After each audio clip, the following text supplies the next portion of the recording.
Oh, here we go. All right. Hello. Welcome. Okay. Sorry, I am out at this, I'm late, right? To what I said in my schedule. So today, super tired. I stood up for like 2 hours, in a row, and apparently my legs can't and my knees can't take that. So I got super tired, and I like desperately needed to take a nap. Bonk. Hi. Hello, Max. Whoa, Max. How long have you had your name capitalized? Oh my god, I have to change your name on your thing. All right, I'll change that later. Anyway, hi. Hello. How are you doing? I was tired, so I took a nap, and now I'm streaming. Since I don't stream for that long, huh? Alright, so today we're playing the Colonel Sanders dating game. Colonel Sanders from KFC. Oh my god, here it is. The Rivals, Professor Dog, best friend. Oh my god, it's so anime. Oh my god. KFC food does not look that good in real life. And the biscuits are so dry. Like, unbelievably dry. Is that guy a JoJo character? Hold on. Yeah, kind of had it is midnight. Oh my god. How are you? I'm doing fine. Just tired. I mean, I did wake up from a nap, but you know, it's fine. It's fine. Don't worry. KFC is okay here. Okay. Good for you. KFC here is real dry. I don't know. I'm not really a big fan of just like plain like fried chicken. It's I don't know, it's boring in my head. Anyway, yeah, you if it's midnight over there, you should probably sleep soon, right? Hold on. Is it game capture or audio capture? It's not. Hold on. You gotta get the music in this. What?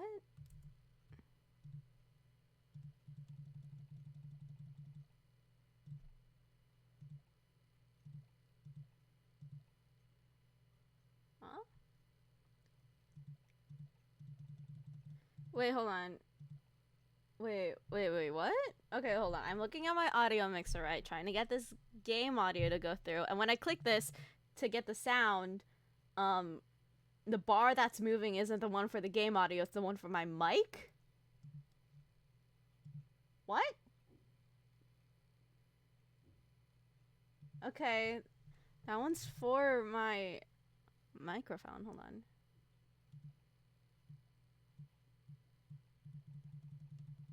Can you hear when I click the buttons? I don't. What is happening?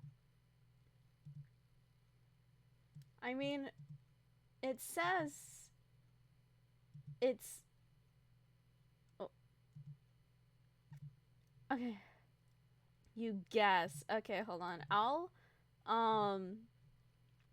remake. What did I just delete? Oops, I deleted my game capture. Oopsies. We'll add that back in. Oh, that's way too big now. Oh my god. Dang it. Hold. We're gonna get this. Eh.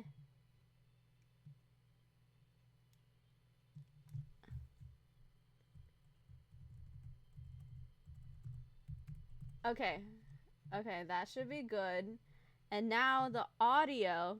I think I hear you clicking the mouse. Okay. You can hear me clicking the mouse, but you can't hear the audio. Why? It's. Okay, hold on. Okay.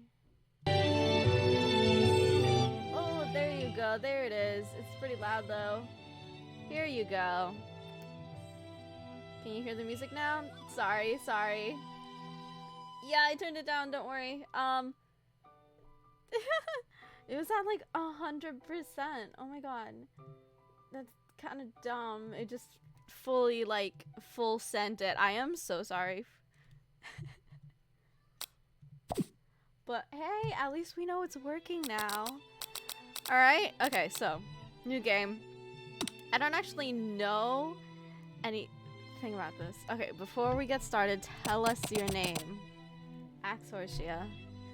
Yeah, sorry about that. Blame OBS. Blame OBS on that.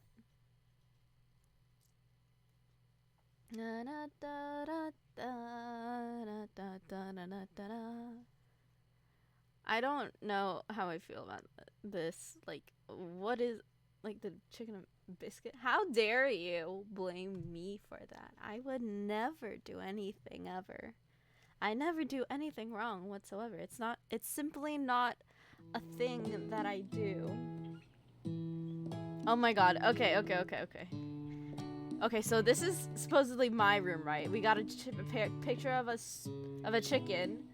And then some boy hold on. Okay, yeah, no, it's just some boy band. Don't worry. Honestly, I wouldn't know if it was BTS or not. I don't actually pay attention to BTS stuff. So, yeah. Anyway, you're the streamer? Yeah, I guess. Okay.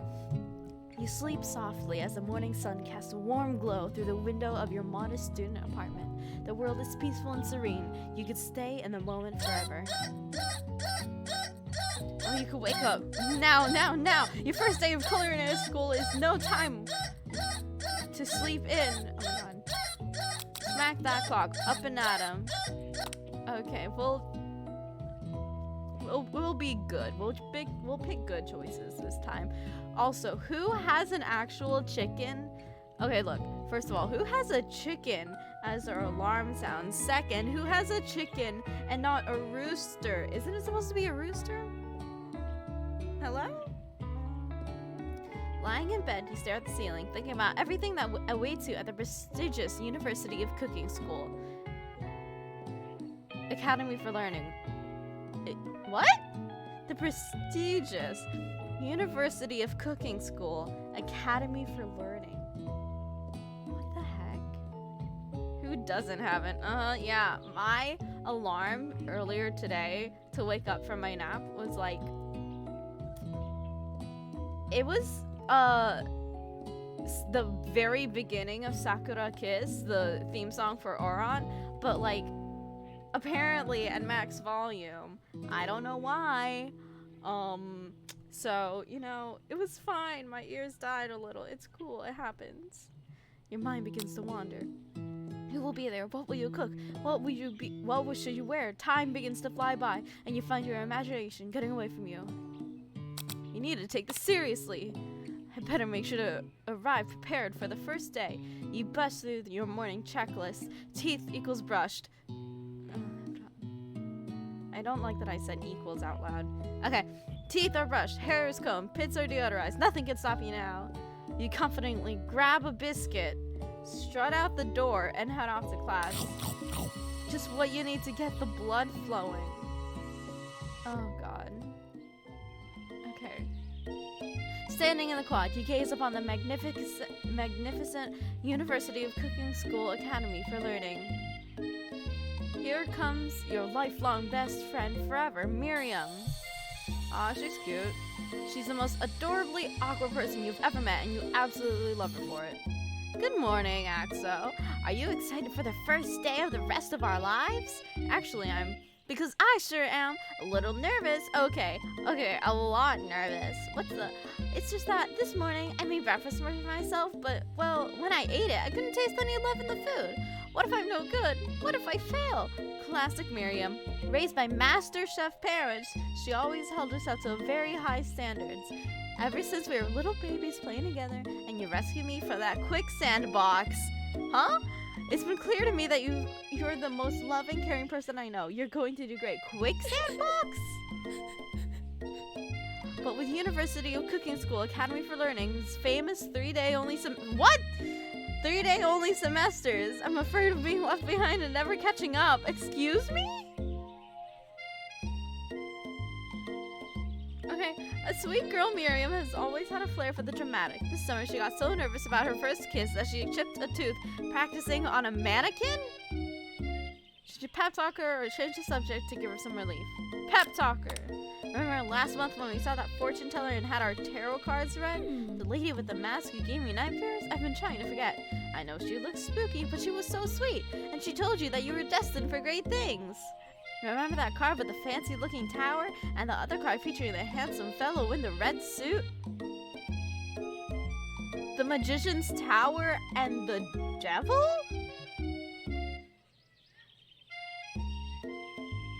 Okay. Okay. I don't... Oh, I'm really tempted to look that up in tarot language. I don't know anything about tarot, but I do know what a few of the cards are called. Okay. I've been waiting for so long to meet a handsome fellow I could call my own, and I'm sure you will soon. In no time, we will be graduating, and you'll be delighting the world with your heartfelt cooking in no time at all. As you talk Miriam up, you can feel her nerves begin to ease. You know what? Maybe everything will be okay after all. And if not, at least I have these killer bangs. Are they? Can you believe I cut them myself? Yes. Yes. I cannot believe it. Before you can get another word out, you're rudely interrupted when someone smacks your books and a custom engraved measuring spoons out of your hands and onto the ground. Hey!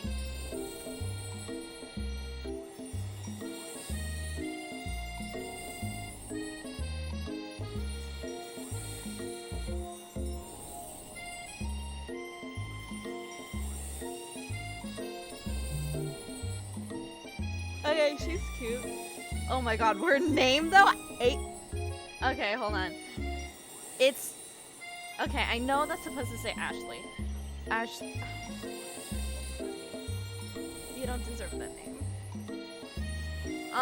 Ashley, your arch rival, she's totally evil, but you can't help but be filled with jealousy. She can get anything she wants and she knows it. Hello, Ashley. Oh, I didn't see you there, chicken shins. Chicken shins? Okay, you leave Axorcia shins alone. They're perfectly normal shins. Oh my god. Ugh, you can't stand Ashley. Even her name is annoying. I know, right? You know for a fact that it's actually Ashley. Hey! But she had to add extra letters to make herself feel better than anyone. No, that's the parents' fault. Don't worry. It's the parents' fault. If anyone here knows what perfect shins look like, it's us. Shins. We're not gonna let you or your really weird insults get to us. Across the quad, you can see Ashley's best friend, Van the Man, has stopped to look at his own reflection in the mirror. His pants are so tight, you can see him casually working out his glutes while he styles his hair. No lie, they're rockin' glutes. Why is she extra thick? Thick thighs save lives. That's why. Van. Oh my god. Is his hair a star? You rang, Ray.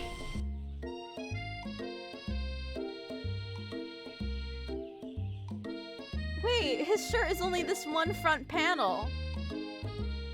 Is that safe? Like, is that like, okay, like culinary, like, is that like health hazard? Is that a health hazard? This is like a health hazard. I don't know about that. But then also, this pompadour, man. What? With the star? Sick looks, but like, man, this is very much a JoJo character.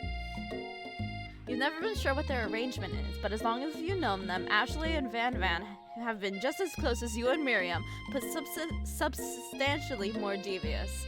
Okay, so they're the better and more evil versions of me and Miriam. All right. I can't believe that the University of Cooking School Academy for Learning would ever allow people like you to attend as students. I know, right? You'd think they just hand us our diplomas now. I mean, it's a 3-day semester, so honestly, who cares?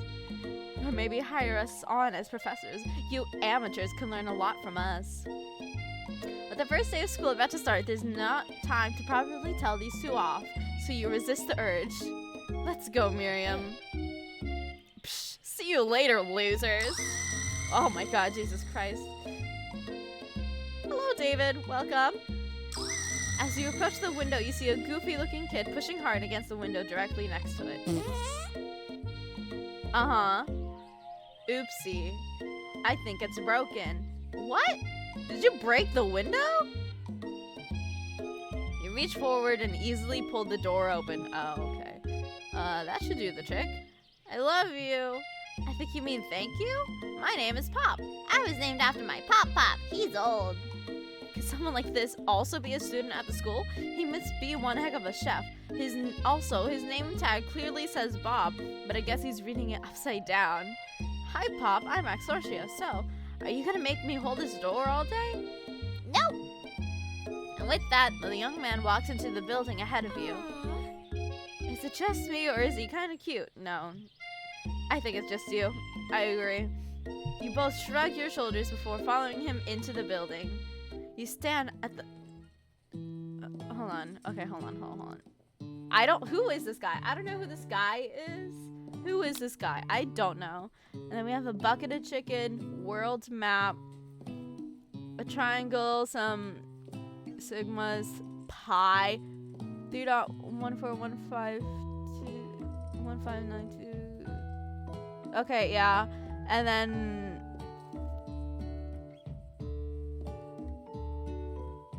honestly, I hate that I can read this equation. It's awful. Okay. Anyway, you stand at the edge of the room, unsure where to sit. Other students wander in and keep themselves busy chit-chatting. A scruffy-looking pooch takes his place at the podium at the front of the class. Adorable. Why does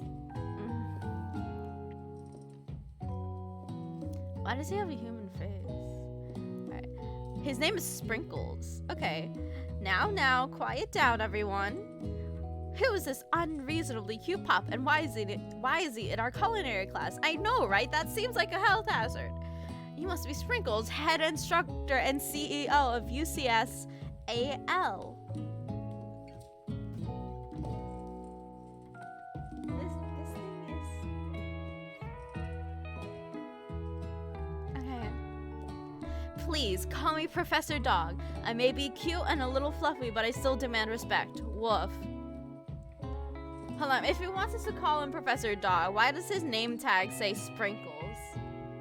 What? A cute dog is a professor? This is the best school ever. I guess only a dog's nose is capable of picking up all the nuances of fine dining. Out of nowhere, wind begins to rush around you as a swirl of cherry blossom petals fill the air inside the classroom. I'm chilly. I'm chilly. Someone close the door. And then he walks in. Hold on. Okay, I can't hide the UI. I'm so sorry. If I could hide the UI, I would take a screenshot of this right now. Anyway, you're immediately swept up in the aura of this new student and his remarkable goatee. Who knew anyone could be so handsome? Time stands still. Smash, yeah. Oh, a student? It's him. If it isn't my favorite student, Harland. Colonel Sanders interrupts Sprinkles, sorry, Professor Dog, before he can finish his sentence. Please, call me Colonel. Colonel Sanders. Okay. A hushed murmur rolls through the classroom as Colonel Sanders walks down the aisle of desks. Suddenly, the room is sweltering. Sweat begins to bead across your brow. You feel like everyone is looking at you, and you're not entirely wrong. And over here must be sweaty sweats a lot. Maybe we should open that window back up before faucet pits melts into a puddle and evaporates entirely. Just hold on a second. Nobody talks to my friend like that. You two both know my name. We were in the same kindergarten class. And what is with all your really weird insults? Besides, when Axorcia sweats, it's not gross, it's beautiful. Look at that shimmer. Shut the fuck up, Miriam. Oh my god, you take a moment to clean yourself up. It's a good thing you didn't forget about that deodorant this morning. This classroom is hot, hot, hot. Professor Dog steps in to settle the class down and set some ground rules. Welcome to University of Cooking School Academy for Learning, the greatest culinary academy in the world. The birthplace of culinary legends past, present, and future. Many challenges await you. There will be tears, there will be blood, there might even be really adorable tiny food. And when all is said and done, there will be a battle. You will lift your sporks and complete in the broom cooking arena. Okay, just then, another student enters the classroom and interrupts the professor's rousing speech. Hey guys, sorry I'm late. I hope everyone had a good summer. I really miss— Quiet! Oof. Late to class is bad enough, but interrupting my monologue? You're on the fast track out of here, young man. Are you even sure you're in the right place? Don't you recognize me? This is my 3rd year in this school with you as my teacher. Oh, DG, man. I'm so sorry, Mr. NPC. Does no one remember me? You're expelled if you utter one more word before I finish. Let that be a lesson to you students that tardiness is unacceptable. Even Clank made it here on time, rolling halfway across town on his tiny wheels. You turn to see the student Sprinkles is referencing, who appears to be some sort of industrial kitchen appliance.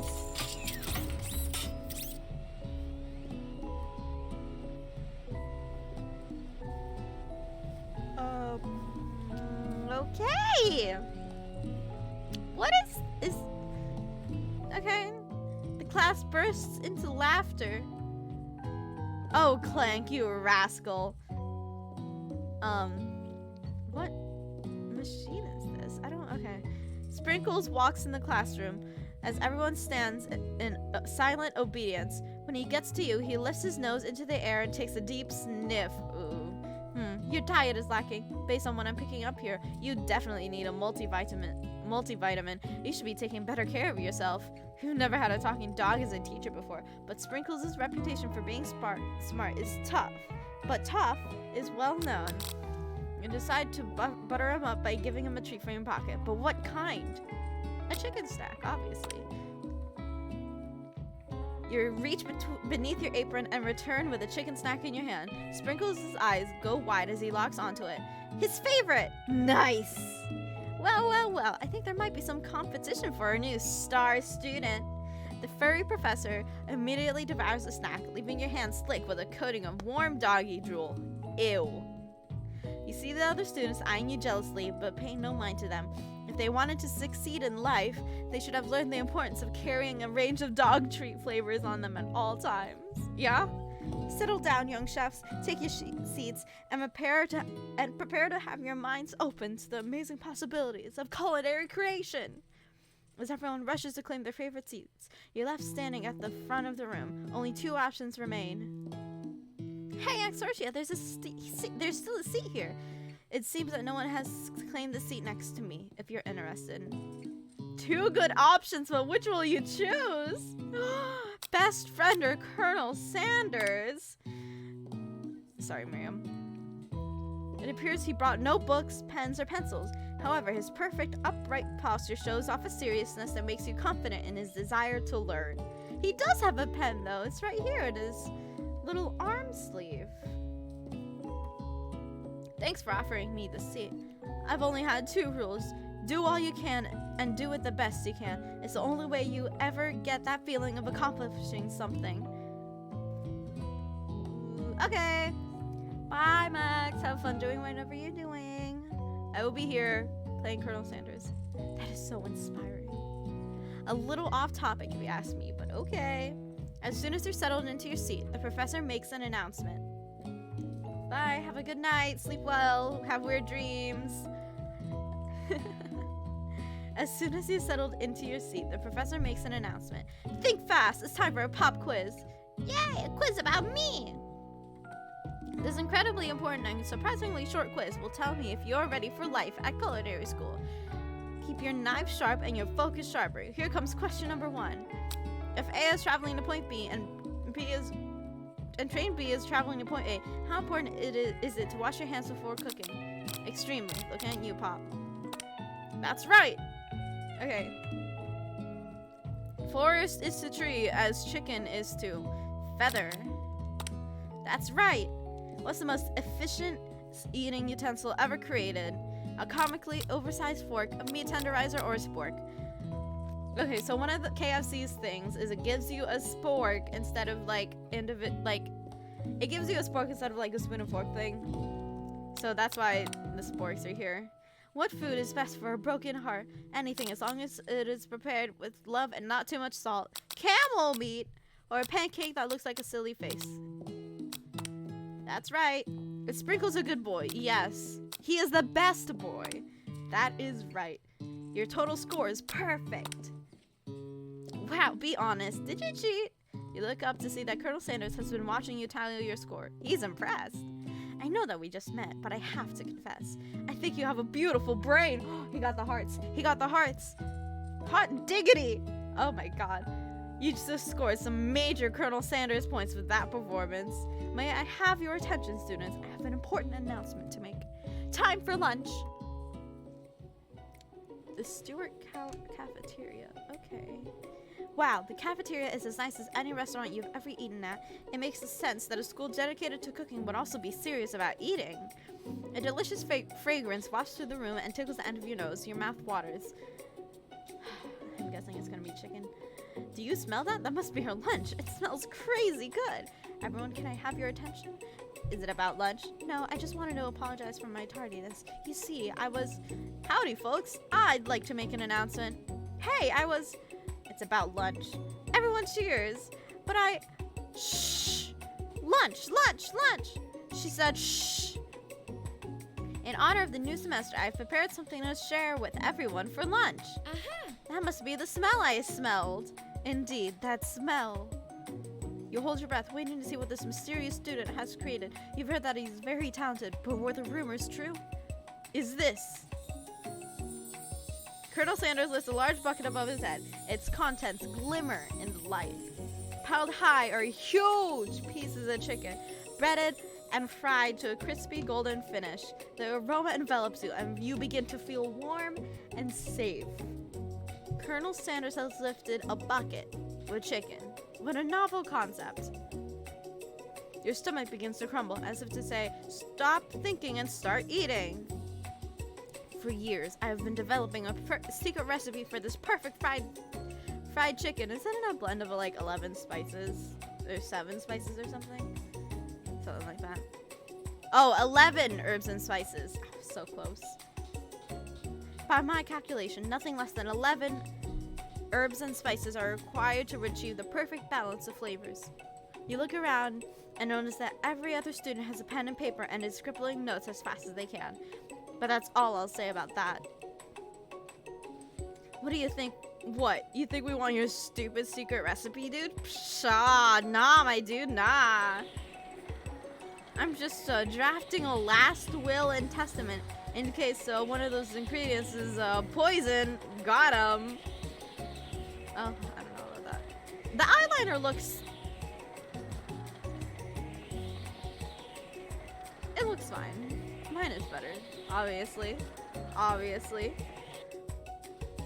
He looks around nervously to see if anyone else is laughing at his sick burn. You wait and see what zinger Ashley has prepared to follow up. But she suddenly takes a different approach. Yeah, and I was just like writing in my diary. Dear diary, today I smell something beautiful. I knew that at that moment that only the hands of a true gentleman could fry chicken so tender. Oh my god, she fell in love with him. You see her body language change from bitter and evil to sweet and innocent. As she slides closer to Colonel Sanders, she realizes that he is destined for greatness and fame with cooking skills like this. She wants him all to herself. This is the face of me here on Van. Oh, please. Well, Van the man. If you don't want any, I'll take his. Whoa, hold on. I mean, I guess I'll try it. Oh man, this star hair went up. He takes one bite and his eyes grow wide. He starts contorting his face as he tries to hold in his pure exhilaration and act unimpressed. Easy now, there is enough for everyone. Please, my fellow classmates, please dig in. You take one of the pieces of fried chicken out of this bucket and sink your teeth into it.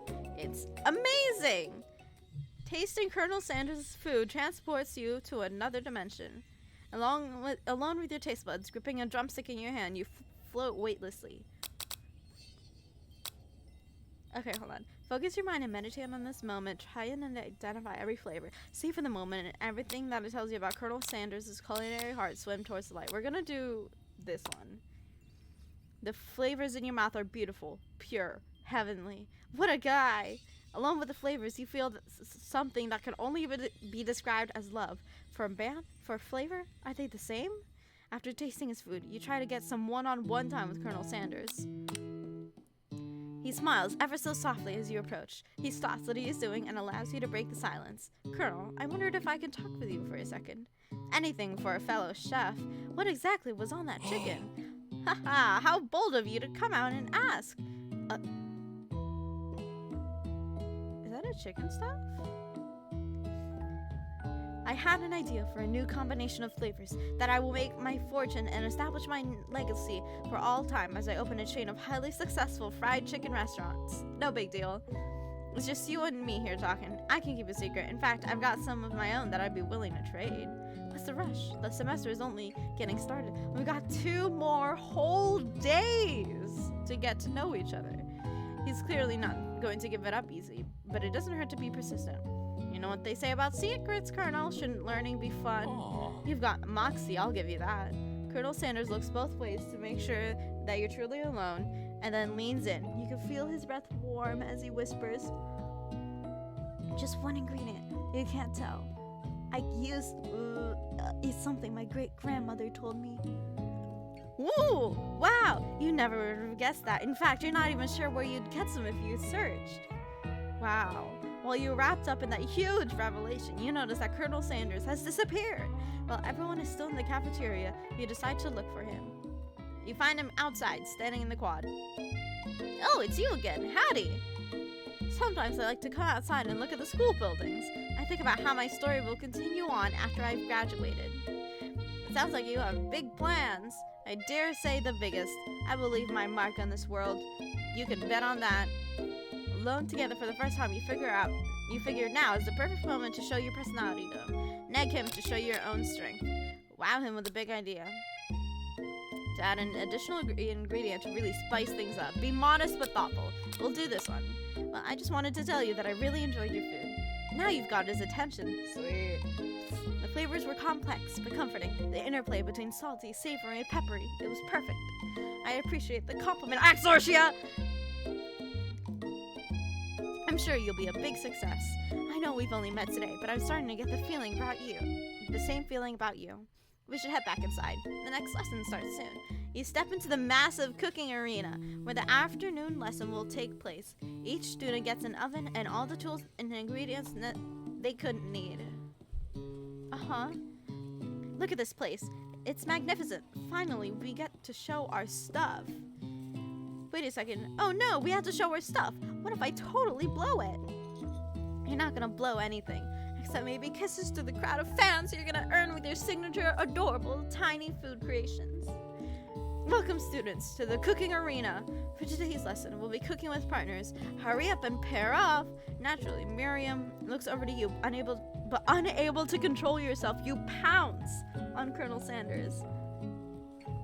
Okay. I'm so sorry, Miriam. Okay. Hey, Colonel, would you like to tackle this lesson as a team? A team of 2, that is. Me and you, if that wasn't clear. Want to be my partner? Aww. Sure, Axorcia. I'll prepare our station. Without you as a partner, Miriam is left standing alone. 2 different students quickly take notice. Hello, new partner. Beep boop. Bzzz. Go with Clank. Oh no, two potential partners. I'm sorry, gentlemen, but I don't know who to choose. Seriously? Okay. It looks like you'll have to pick for her.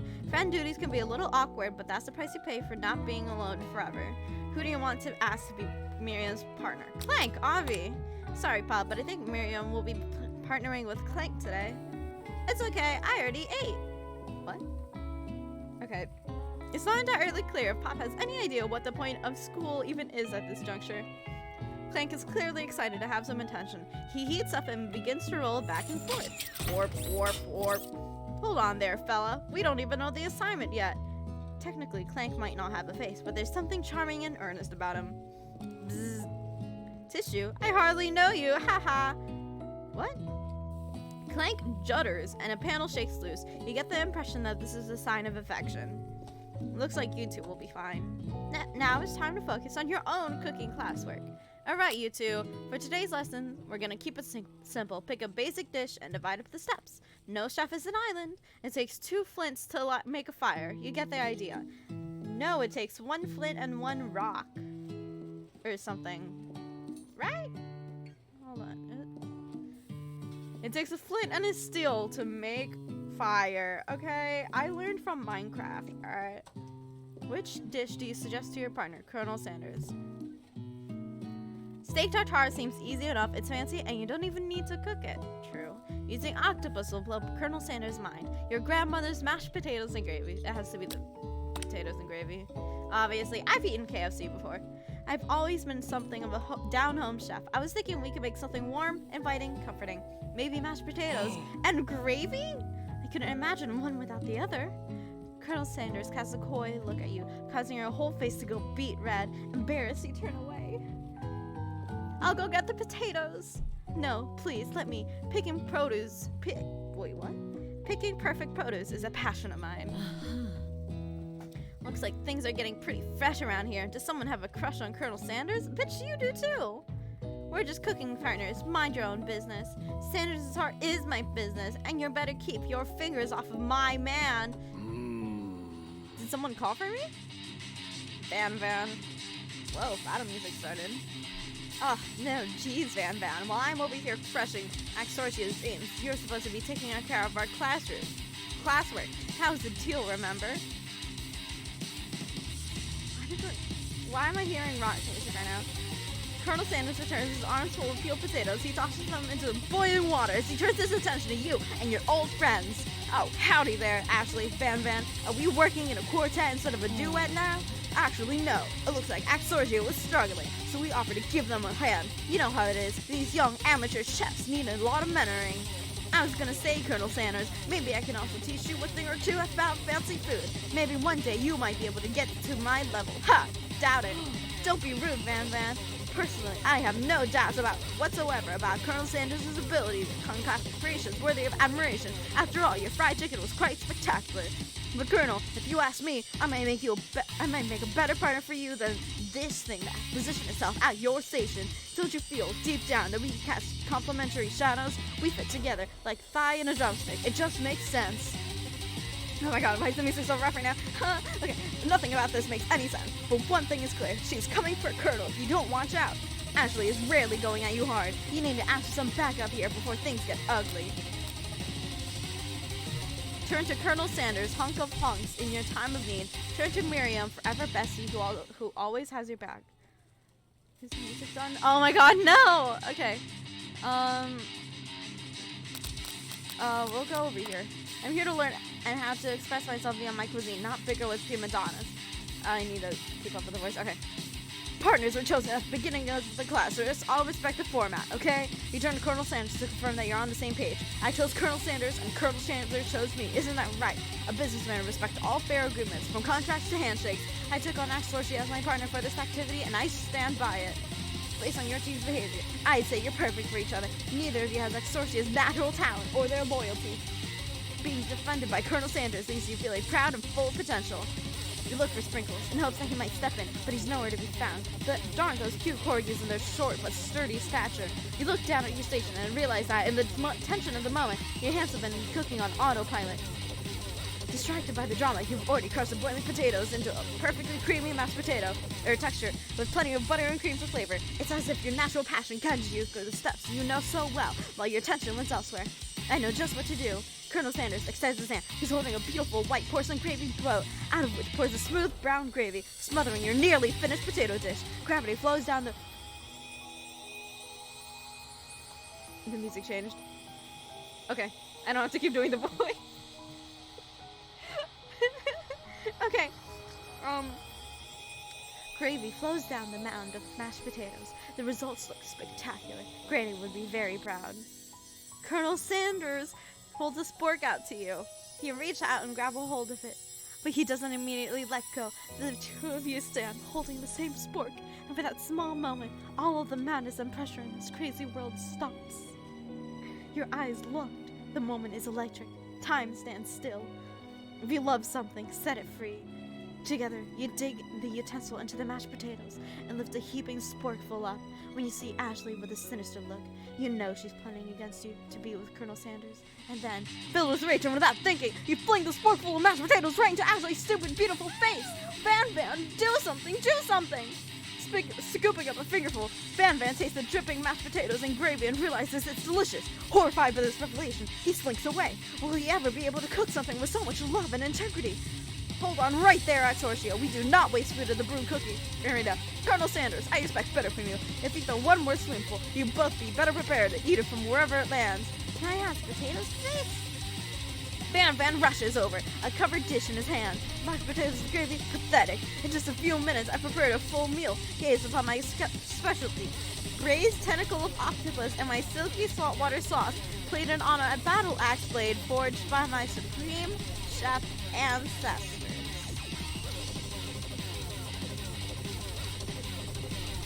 Okay. You have ignored me for too long. That ends now. It is I who will have the first bite, and you will all look down with envy. The interrupting student rushes at Van and slices a bite of his signature dish right off the plate. No, don't! Something about this dish doesn't strike my nose quite right. I think the octopus was rushed and may have turned in the process. The results could be toxic. Too late. It has been eaten. I think I left something in the oven. I don't feel so good. It killed it! It killed him! Oh my god! Everyone step back. Don't take another bite. When you look back at the plate, the rest of it is gone. You notice that the tip of the tentacle is being slurped up in Pop's mouth. Pop winces in pain for just a moment, but then is almost immediately back to his oblivious self. Oopsie! Tastes like poison. Goddamn. The entire class is gathered to watch Pop's final moments. Shock has frozen the whole crowd. They are as motionless as statues. The class bell rings, disrupting the moment and snapping everyone back to reality. It would appear that Pop's enthusiasm for trying new things, despite obvious danger, has inoculated him against poisons of all kinds. I'm not sure the professors here make enough money. Hello? I just turned into a ghost over here. Seeing that you're shaken up by that really annoying student and all his nonsense, Colonel Sanders approaches you. I'm sorry you had to go through that. Please, let me walk you home. What? Like for real? Oh, come on. You follow Colonel Sanders out of the room. At night, the school building has taken on another vibe entirely. It's dark and more than a little spooky. Colonel Sanders stands in the quad's neon glow and speaks softly. Those mashed potatoes you made in class today. Before you go on, I want you to know, they're not a great representation of my skills. I didn't even realize I was making them. They were amazing. Tasting them, it reminded me why I became so passionate about food to begin with. Colonel Sanders is getting choked up. Cooking is obviously important to him, in a way that you find inspiring. Now might be the perfect time to tell him you're developing feelings for him. Colonel Sanders? Yes, Axorcia. There's something I need to tell you. Hold it right there! There's something I need to tell you first! Oh, jeez. You see, when I was just a boy, I had a dream that one day I would be the greatest chef the world has ever seen. And every day since, I have been working toward that dream, day and night, never stopping, never resting. Also, lifting a lot of weights, like so many weights. Oh, I can tell. We should follow our dreams with all of our hearts, that our souls may grant them like wishes floating on a shooting star. Hey, no, you, Shut up. I'm the one here trying to say inspirational stuff and be the star of the story. Are we forgetting that your cooking literally killed a guy? You can't prove that. I also saw you kill that guy. What was his name? Somewhere in the distance, you hear a long, sad sigh. Forget him. We're talking about me. Me. I'm the hero. The spork monster is here to fight a hero. What?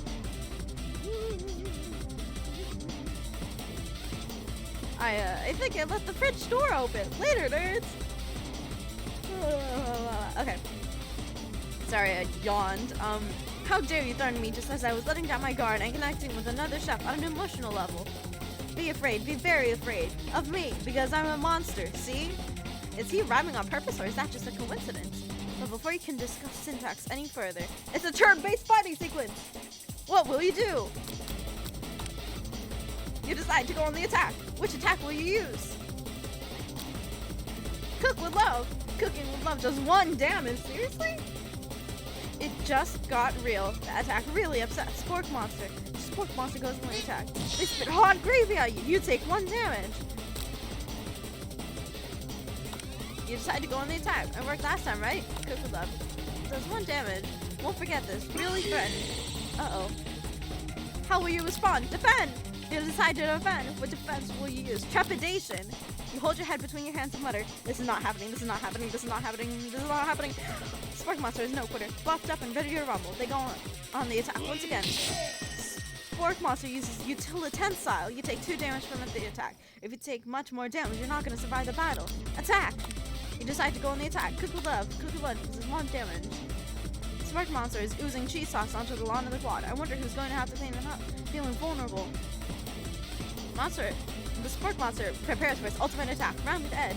Vile villain, your reign of terror stops here. Colonel Sanders summons the energy of 1,000 chickens. Pot pie power pinch.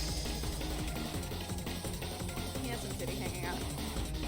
Pot pie power pinch does 10 damage. Was that supposed to be pinch or punch? Because it said pinch. I'm gonna go with it said pinch. Spork Monster is defeated. You saved me. An injured Spork Monster spews steam into the night. Forget mercy. Finish him. No, spare this wretched beast. You manage to tamp down your disgust at the sight of this gnarly beast long enough to realize that he is still a living creature with a pure soul who deserves your pity, not your wrath. Be gone, beast, and don't you dare come back for a follow-up encounter tomorrow. I won't forget this, and I certainly won't be back, like you said. The Spork Monster scuttles off into the night. The defeated monster left behind a special item. At first, it appears to be a cookbook, but upon closer inspection, it's so much more. It's a book of magic spells with a golden chicken on the cover.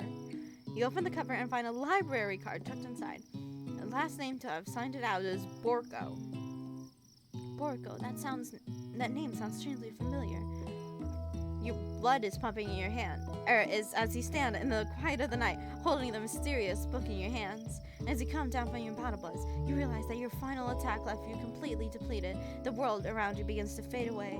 Without any energy to keep your eyes open, darkness overtakes you. The image of Colonel Sanders flashes before your eyes as you fall asleep. He must have helped you get home. In your tired state, you don't know if you could have made it without him. What a guy. You want to thank him, but you don't have the strength to utter a single word. You feel your covers being pulled up over you as you're tucked in tightly. Good night, my Colonel? My Colonel? Excuse me? In your dream, you're together with Colonel Sanders. For some reason, Sprinkles is also there, instructing your love. Dreams are weird. True. Oh, the ghost kid is there too. Fun. You awake on day 2 and attempt to process the wild visions you had. Were they memories or premonitions? And then there was that secret ingredient that Colonel Sanders went ahead and told you outright. Not much of a secret, huh? He probably just meant that he already trusts you so much. Sure, that makes sense. We'll go with that. You meet up with your bestie in front of the school. Before you can tell her about the encounter with the Spork Monster, she launches into a story of her own. Okay, I know this might sound a little strange, but I think I might like Clank. Like him? Like? I know, it sounds like it's moving too fast, but there's something about him. I like him. I like him. We got to talking after class, and he's actually a totally sweet guy. Not only that, but he's really smart. He told me all kinds of stories about Colonel Sanders. Did you know that Colonel Sanders was the most popular kid in his high school? Of course he was. No, but that does make complete sense. Yeah, but he was so popular that he was voted prom king at a school he didn't even go to, and was also the convertible that he himself rode in at the front of the homecoming parade. I'm thinking maybe he got lost. Maybe something got lost in pressure cooker language translation there. Either way, maybe it would be best if you took it slow with this new boy, like I am with Colonel Sanders. You and Colonel Sanders. Okay, sorry, I had to crack my neck. The coolest guy in school, the most famous student to ever attend University Cooking School, Academy for Learning. You're a thing now? We definitely connected yesterday. Sure you did. You're Grace. Why wouldn't he be into you, I guess? You're laughing at the implication that you and Colonel Sanders might be a thing is definitely not cool. You are great. You have an idea about how to prove that your love is real. Well, if he's not into me, why did he tell me one of his secret ingredients? Your bestie's eyes lit up. A secret ingredient? Yeah, I just said that. A secret ingredient. Is there a dramatic echo in here? Miriam checks to make sure you're alone before continuing. So this summer, while I was on vacation with my family, a lovely man approached me in the botanical garden where I was wandering. This can't be good. He told me about his passion for spices, secret spices. The man even gave me some to show what he meant. He said it was a powder created from a super duper rare dried flower petals, and that if I did him a big favor, I could have some of my own. Miriam, please don't tell me. So I filled his suitcase with them and brought them home. Oh my god. He was so nice. He met me at the gate when I arrived. Later, when I cooked with them, a very strange feeling came over me, and the flavor was unlike anything I've ever tasted. Did she get drugged? I think you're being very liberal with the meaning of spices here. Oh yeah, definitely. Those are definitely spices. Whatever. Anyhow, we both share an interest in cooking, so we stayed in touch, you know, like pen pals. I bet he would love to know more about new spices. Well, I'm definitely not supposed to share Colonel Sanders' secret recipe, and besides, I only know the one ingredient, so I doubt it'd be much use to anyone. Please, please, please! It would mean the world to me. No one has to know it came from you or from Colonel Sanders. Fuck no! I'm not telling you. You quickly think of a fake ingredient name. I don't know, how about it was Eye of Newt? I know, sounds like some kind of witch's potion, but what can you do? Okay, hold on. Eye of Newt was like an actual thing that people used, and it was actually like, it was actually the name of something. It has an actual name, hold on. It was like, Eye of Newt. I don't know, it was like a pea or a caper or something. I don't know, something like that. Eye of Newt. Wow! Her eyes lit up imagining such a thing, and you figure out you've satisfied her curiosity and should move on. However, she immediately... She immediately turns around and does some thumb tapping on her phone that you can't quite see. That's probably not good. Before you can ask you to confirm that she was definitely not texting secrets to other people, you're interrupted. A wind rushes in. Cherry blossoms fill the air. Oh hey, they're coming from the actual tree. Good touch, nice touch.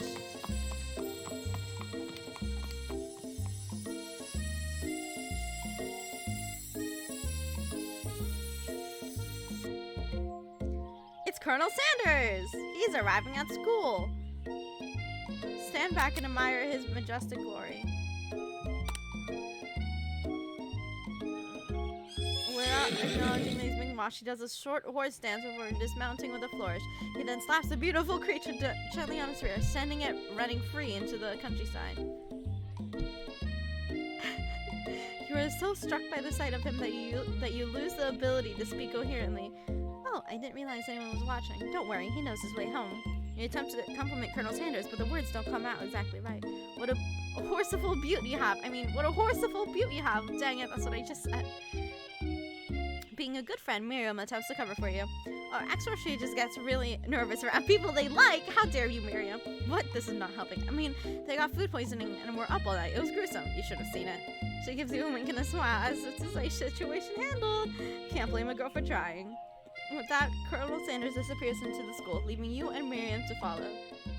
When you enter the classroom, you see your two rivals, Ashley and Van Van, are doing something bad. By the way they're hiding, you know it must be really bad. Like counterfeiting recipes bad, experimenting with restricted ingredients bad, summoning a demon bad. You try and get a peek over Van Van's hulking shoulder, but he sees you coming. Whoa there, little one. I'm not sure you're ready to handle this. Why don't you make like a bee and mind your own wax, honey? That's a good one. Mind like a bee and... Make like a bee and mind your own wax, honey. That's a good one. Okay. Tell him to stop acting immature. You immediately dress the rivals down for their immature behavior. Culinary school is to be respected. This kind of nonsense is a waste of everybody's time. Now you've upset them. Yo, and you're the emperor of cooking, are you? You make the rules? I'm not sure you'd know a good meal if it ate you. Being the best chef in the world takes more than culinary skills. It takes creativity. It takes panache. And it doesn't hurt to use a little evil. Okay. You finally get a look at what it was they were hiding, and you instantly recognize it. It's a book. just like the one you found after your encounter with the spork monster. That's the same book I found last night in the quad. Ashley immediately elbows Van Van, who hides the book behind his back. I don't know what you're talking about. That book is a family heirloom, and its contents are secret. You notice that they haven't just been studying the book. They've got Papa into the wall, and they're tossing potato skins at him as he tries to catch them in his mouth. We're playing, haha. Before you can dig in any further, you're interrupted by the arrival of 2 more students. It's almost time for class. Beep beep. Clank must be running late. He's in such a hurry that he rolls right over Van Van's meaty foot. Hey, watch it, you bucket of bolts. You watch how you watch how you talk to him. He didn't do anything. Zwomp. Who do you think you're talking to? I've never heard such language, not even from a stand mixer. Womp womp. No, your mother was a stand mixer. Van Van jumps to attack Clank, but Clank sharks Van Van, sending him flying across the room.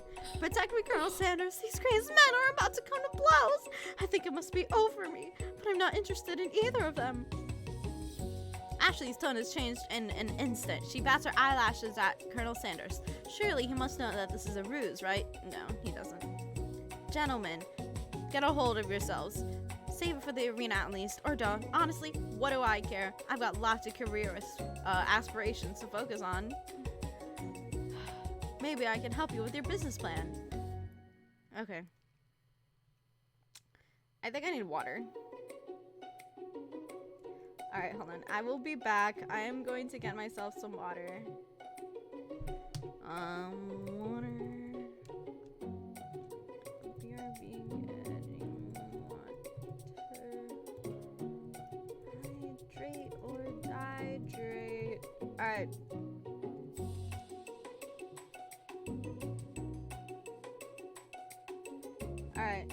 Alright. I will be back. I am going to get some water because my throat hurts and it's bad that it hurts. Alright. Muting. Bye. I will be back.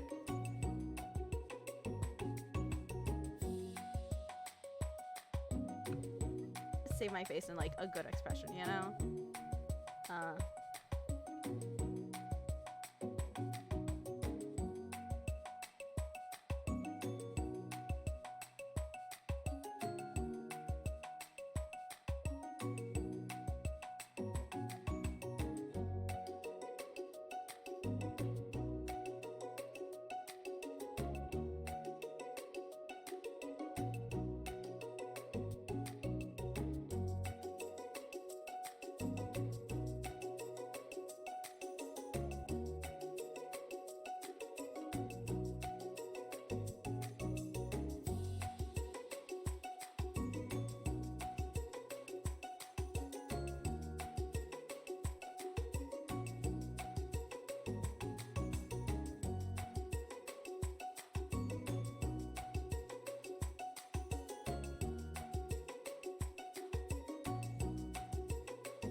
I have my water, and I got the package that I ordered, like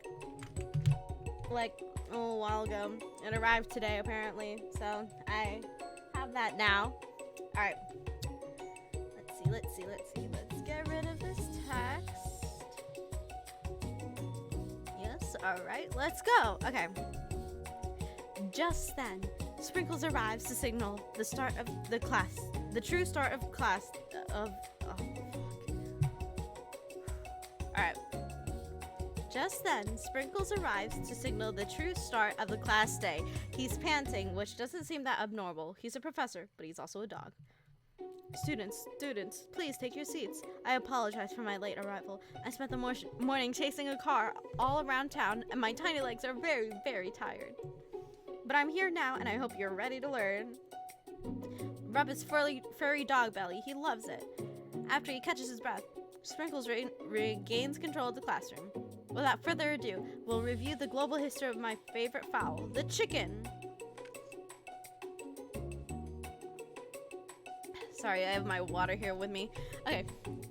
You want to pay attention to the class. Truly, you do. Which is why in 1776, at the signing of the Declaration of Independence, it was a chicken who first signed their name.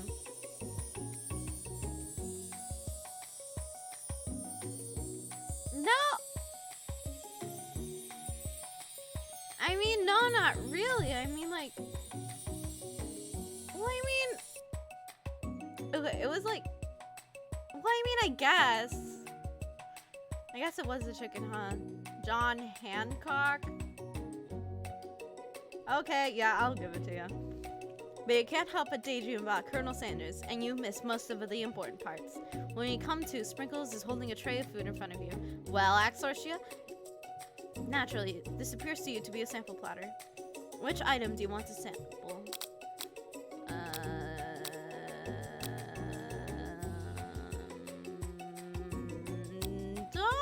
Biscuit.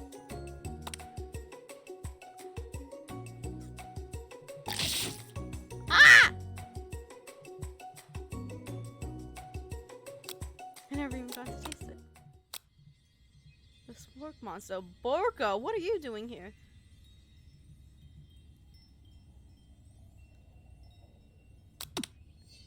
Hold on.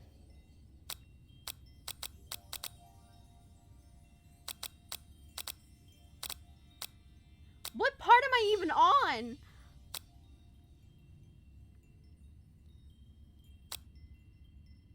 Okay, you know what? Okay. You watch as your apron magically repairs itself. You won't have to live in embarrassment anymore. Thank you, my friend, wherever you are. Which item do you want to sample? A brightly colored pepper stands out from the other items. It sparkles in a most eye-catching way, so naturally you reach out, grab it, and eat it right away. However, your body is not prepared for the eat. The pepper has triggered an intense spice hallucination. It feels like forever as you trip through the universe. My friend. Woo! Woo! This guy again? I'm here to give you an important message. Woo! You must avenge my death and fulfill your destiny. All you must do is...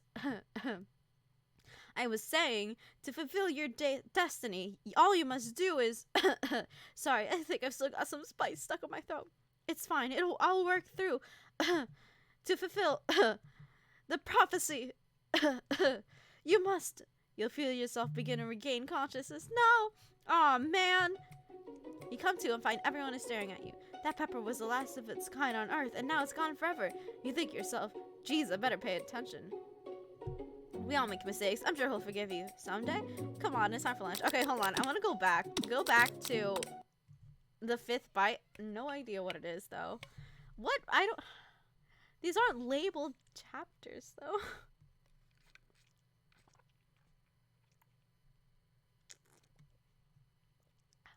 If you see me, like, making this face, like, it means I'm drinking from my bottle. Because it's, like, it's a straw bottle. Actually, it's Miku colored, which is really fun. And it has like a couple cute stickers on it. Okay, we're gonna speed run through this.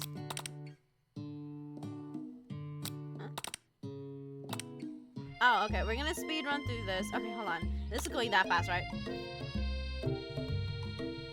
Okay, I can go faster, huh? Okay, I'm going faster. I'm gonna speed through and keep going. Choose the same choices except for at the very end, where I kind of messed up the thing.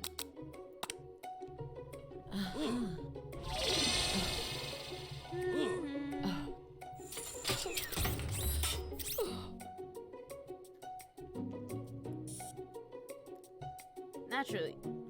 Okay, we'll take the water.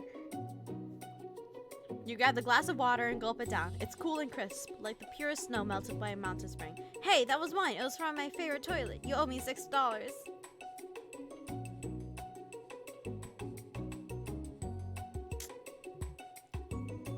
And you've got excellent taste. Okay.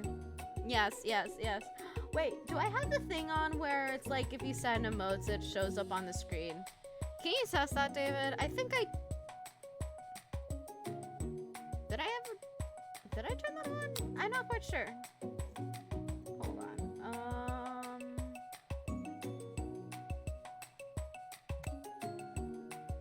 Let's see.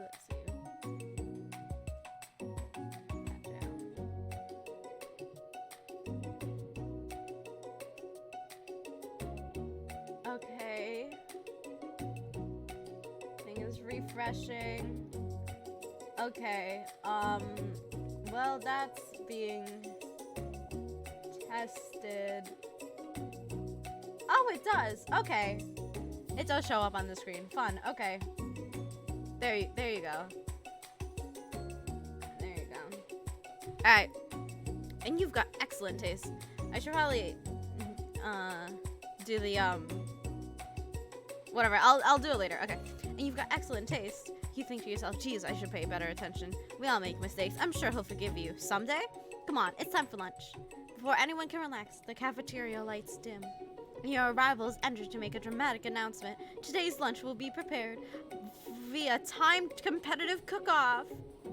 The level of theatrics with these two is off the charts. Demand that they stop wasting everyone's time. You step up and tell them, you're on! We're doing it. We're doing it. We're doing it. We're doing it! Heyo! Hi! Welcome. Dean Spencer 1. Today, we are playing the Colonel Sanders dating sim. And if you don't know, Colonel Sanders is the mascot for KFC, Kentucky Fried Chicken. A bit of lunchtime competition, eh? Count me in. If I have to wipe the tables with you fools before I set my lunch down on it, then so be it. That's a great line. How are you doing? I'm doing fine. I took a nap earlier. So the stream was later than usual, but I did announce it, so yes. Anyway, took a nap earlier. My throat is doing fine. It kind of hurts a little, but it's fine. I got some water with me. How are you doing? I'm not the fool, you're the fool, fool. Good one, Van. I like your gumption, Axorcia. I'll be watching your performance. Just as things reach a boiling point, Sprinkle steps in. Surely he'll put a stop to this madness. I'm perfect. Great, that's good. Now, students, please settle down. This is a lunchroom, not a sports sing court. Finally, a little sense. You breathe a sigh of relief. At least not until we turn on the timer. Oh my god. Timer is ready. Just then, a huge light blasts you in the face, flashing the words, timer ready. That's what I'm talking about. Oh! I stand corrected. The hard way builds a foundation of confidence that cannot be swept away. And that's an original quote by me. And oh my god, in case anyone was wondering, I hope it's a message. I hope its message leads you to victory. Like a diamond, I was formed under pressure. And now is my chance to shine. Oh my god, her cleaver has a chain with a heart on it. That's pretty sick. I will defeat you myself. Alright, battle music gets started. I have to speak in the voice. Okay. You've had this chicken and you made mashed potatoes and gravy on day one, and you're feeling like you can really impress him again here. It's time to boil some water for the potatoes. Think fast. If the timer runs out, you'll be forced to pick randomly. Oh my god. What temperature will water boil at? That's right, but how will you even gotten to the school without knowing that? When winner gets to rub my furry belly, let that enticing offer motivate you. You're going to need to season this chicken before you cook it. You don't know Colonel Sanders' recipe exactly, but you have an idea. How many herbs and spices did he say you used? 11. That's right. You might not know all the ingredients yet, but at least you're headed in the right direction. Tail wagging intensifies. Now that you've gotten some basic steps going, it's time to elevate your craft. What state of mind offers the most flavor? Gratitude. That's right. You must never take this opportunity for granted if you hope to succeed.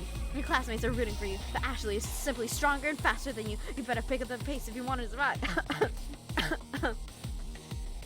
Okay, guys, it's telling me to pick up the pace. I might not be able to read this stuff out loud very fast, okay? So, pray for me. I can read it quickly, but I can't say things quickly.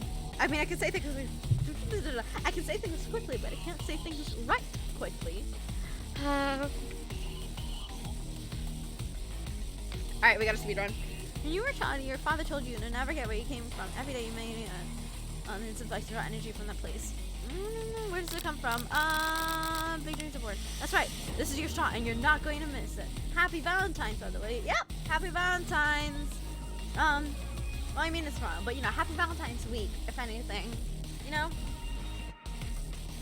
That's right. This is your shot, and you're not gonna miss it. Arroo! You try to shut out the noise of the arena and focus on your cooking. What's the sound of success? Sizzling. That's wrong. Hold. We're going again. No. Why is sizzling not the sound of success? Huh? Bubbling or cooking? Okay, so it's not sizzling. There's a choice that was bubbling and there was a choice that was bubbling and there was a choice that was silence. I don't understand that. Alright. We're gonna go again. You're on. Then you're gonna pick the same exact choices, but this time I'm gonna speedrun. What? I clicked the wrong one. I clicked 100 degrees Fahrenheit instead of Celsius. I knew it was Celsius, okay. It's because Fahrenheit, okay, supposedly Fahrenheit is based on the body, and then Celsius is based on water. Like, you know, water freezes at 0 degrees Celsius, and water boils at 100 degrees Celsius. I have no idea what temperature water boils in at Fahrenheit. Honestly, no clue. Alright, keep going. Okay, ready? Go. Okay, degrees Celsius. Keep going. 11. Keep going. Gratitude. Keep going. Small town. Keep going. Silence? When they taste your cooking, they will be so taken with it that they'll be unable to speak. Oh, okay. You notice Colonel Sanders out of the corner of your eye. I believe in you, Axorcia. He's actually cheering you on, which will be awesome, except knowing he's watching you makes you totally forget what you were doing. Now all you can think about is Colonel Sanders. How many spoons of gravy? Okay. What were you thinking? Get your mind back in the competition. Grrr! You're standing on a desert island with only one cookbook. What should you take? What a hung! I know, right? You know what? Shouldn't you be focused on this challenge? You're falling behind. This one. Woof, woof. You're really struggling to keep up. You toss your biscuit dough into a stand mixer. As you do, the crowd gasps. Yikes. I know you love nothing more than seeing a fellow appliance utilized in a kitchen battle, but sometimes it means sacrifices their personal touch.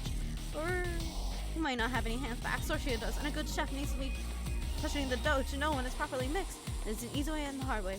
You don't get far by going the easy way.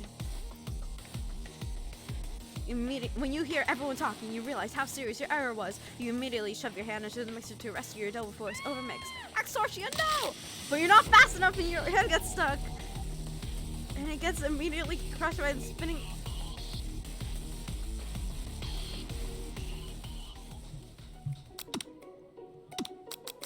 Is there a way for me to win this battle?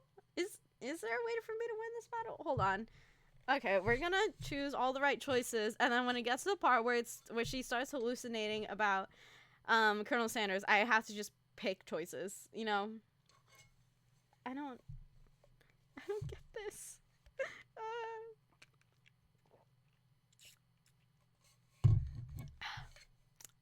Man, this game is so fun. So fun. Alright. Keep going, keep going, keep going, keep going, keep going. Okay. We're gonna go 100 degrees Celsius, 11. Gratitude. A small town. Silence.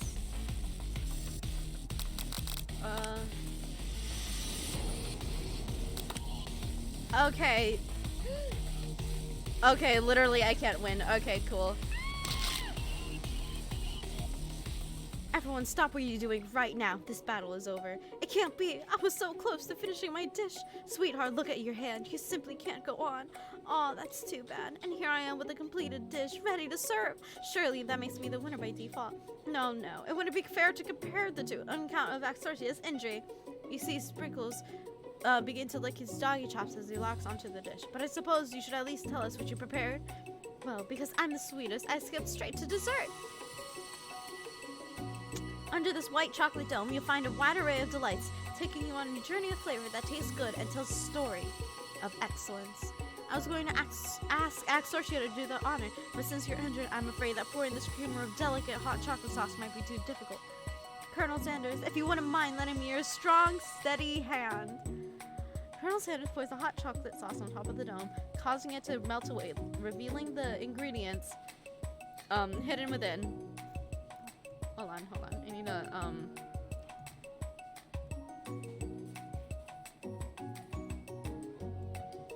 Okay, I needed to, reset my position really quick. Okay.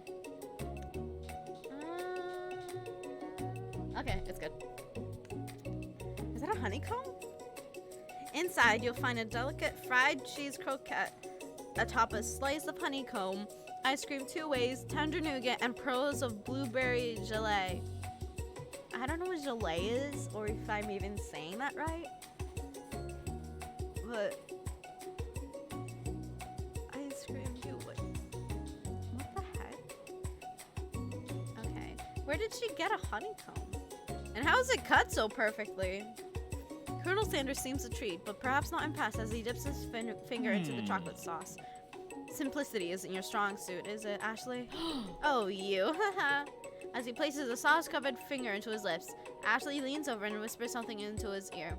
A dab of sauce sticks to his mustache. Internalize the rage you feel or put yourself between Colonel Sanders and Ashley. We're going to internalize it. We don't need to make a scene right now.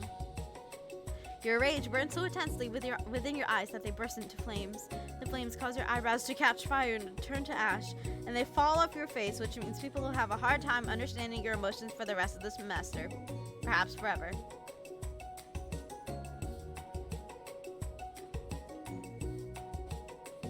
Embarrassed and ashamed by your poor performance, not to mention your crispy fried brow, you run for the quad to be alone. What? The beautiful weather feels like an insult. Inside of you, a storm rages. It's Colonel Sanders. He's probably here to tell you that he and Ashley are in love and have decided to get married. And he won't even ask you to cater his wedding because you're a terrible chef and an awful person. You try to hide from him, but he approaches you directly. I know you're hurting right now. Not just from the devastating loss, but from that run-in with the mixer and that small fire. We should get that checked out. I'm fine. Can't you leave me alone? I'm a loser. I'm not fit to fill your What? I'm not fit to fill your fryer. I'll never be a master chef. Failure is a part of life, not just for you, but for all of us.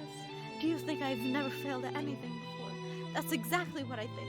Well then, think again. I wasn't always a man you see before you. Enrolled in culinary school, incredibly handsome, successful, motivated. Well, handsome, sure, I was born that way. But I've walked other paths, and arrived at dead ends. I was passionate about life, but I failed as an obstetrician. As a what? I don't know what an obstetrician is. I've heard the name before. I just don't know what it is. I was passionate about justice, but I failed as a lawyer. I was passionate about livestock, but I even failed as a mule handler. That one was especially humiliating. Mules can be so cruel. lost my business partner to a gunfight. I didn't know. People see my delicate ribbon tie and my well-kept beard, and I assume that I've all got it together, which is true now, but hasn't always been. Sounds like this guy could really use a hug. I resolved then that I was going to amount to something. No amount of hours, labor, or money would deter me from giving me the best I had to give. As Colonel Sanders changed the focus, you can see something ignite inside of him, a burning passion. One has to remember that every failure can be a stepping stone to something better. My new dream is pure. It's honest. It's something that a humble man in a crisp white suit can be proud of. I will create a new chain of chicken restaurants that will bring joy to the entire world and make up for my past misdeeds. Yay! Just as your moment grows intimate, you're interrupted by a threatening, shadowy presence.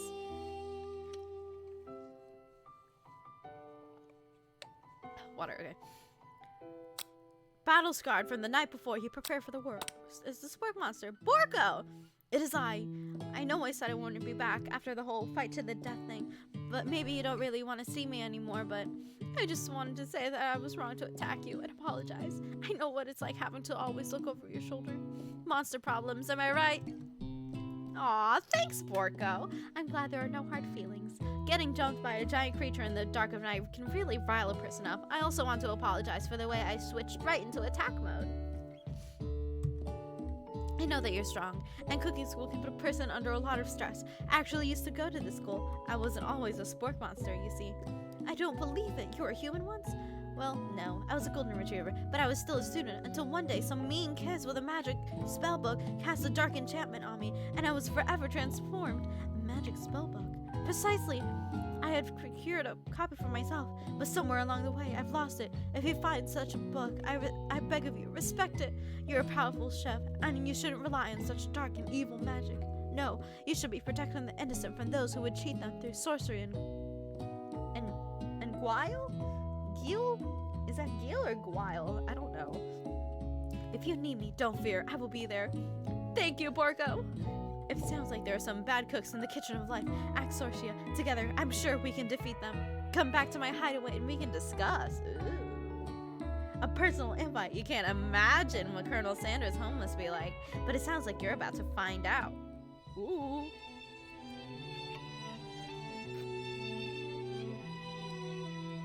God damn, fancy. Sheesh.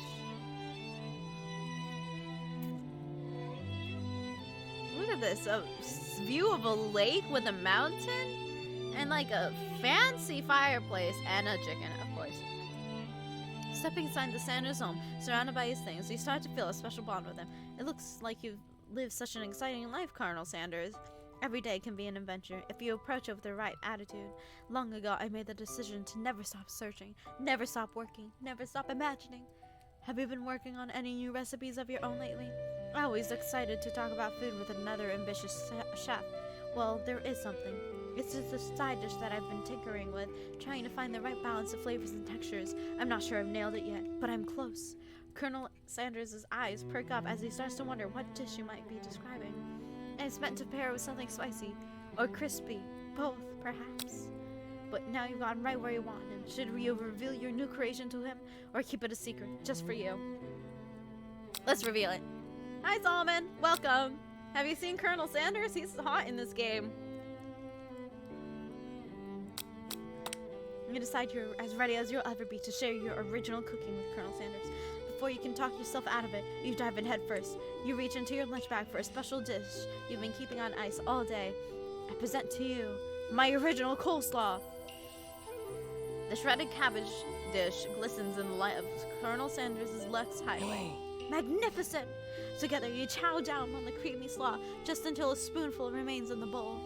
Do you mind if I hold on to the last bite? I'd like to have it around so that I can admire its taste later and think back on this moment. What? Seriously, what? You could offer to make him more, but he seems like a very sentimental kind of guy. Look at him, he's crying. Sure, why not? Please, make yourself comfortable. I'll be back in a moment. You realize that now would be the perfect time to do some snooping. Why would you do that? Who does that in someone's house? Well, I mean, unless... Okay.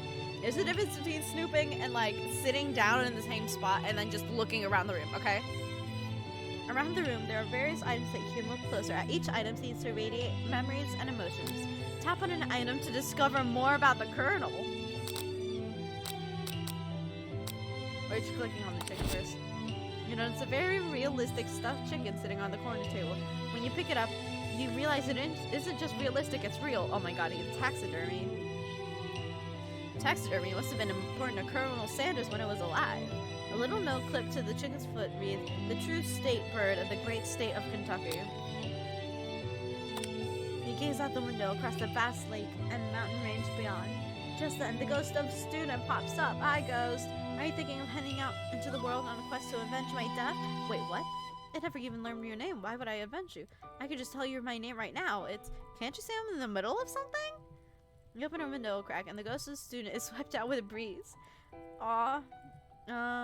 Let's go over here.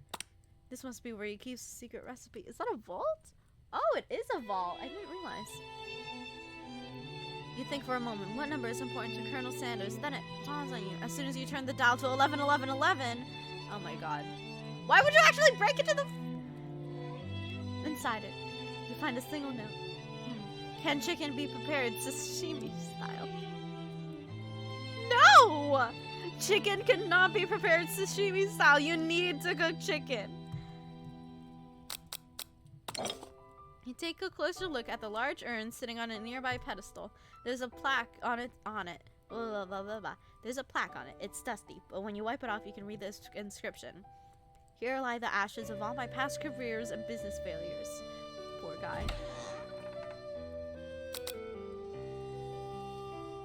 I'm not done looking around, though! A hair comb. A lock of silver hair is woven through the teeth of the comb. Upon further inspection, you realize that the hair therein isn't just silver in color. It's actually made of spun silver? Excuse me? Scented candle. You pick it up and try to identify the spell. Power tool? Freshly starched collar. Piece of wood floating in a lake? Summer of '69? Nice. No, it's one of the secret recipe ingredients. It's something. Honestly, the flower kind of looked like star anise. One of the framed photos shows an old man who looks a bit like Colonel Sanders standing with a friend who hold fried chicken drumsticks and appear to be cheersing them. No, they don't? That's not what the picture looks like. We look closely and see that there's a short inscription. I wonder who my friend Pete is. The photo appears to be Colonel Sanders, except he's an old man visiting the pyramids of Egypt? Maybe this is where he discovered one of his secret herbs and spices. An adorable little baby boy crawls across the floor from the goatee and mustache combo he sports. You figure that this must be Colonel Sanders himself. Excuse me? That, or maybe it's the drumstick that he seems to be waving like a rattle.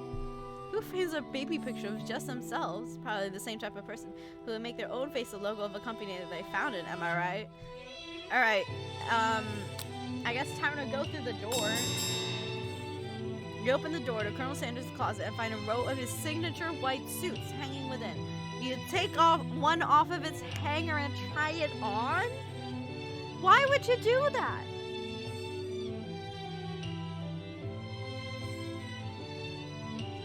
Man, okay.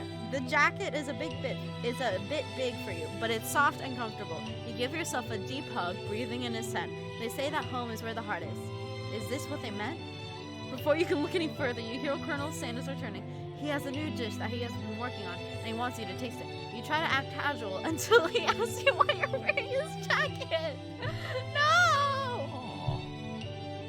I usually don't loan those out, but I must say it does look good on you. Haha. Oh crap, the jacket. You forgot to take it off. You decide that now is your moment. And take a big move. You tell him you're cold. You fess up and tell the truth. Hold on. Drinking water. Okay.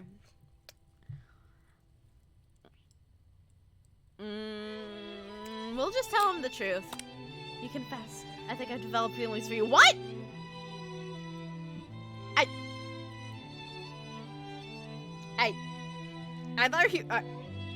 I thought she was gonna tell the truth about getting the jacket from the closet. Not that he did the fucking. Oh my god. I might be developing feelings for you too, but I'm concerned. I can't let anything in the way of my dreams. Overwhelmed, you take off the jacket and run for the door, but the thought of leaving the Colonel in the midst of such an emotional breakthrough gives you pause. You stop yourself. Colonel? Yes, Axorcia. I honestly think this may be the beginning of something wonderful. I think you're right. We should take things slow. You talk late into the night and drift off into a slumber. Dream sequence! Zzz. Oh, here's all the cast. Is it just gonna be that? Is there anything else if I keep staying on the screen?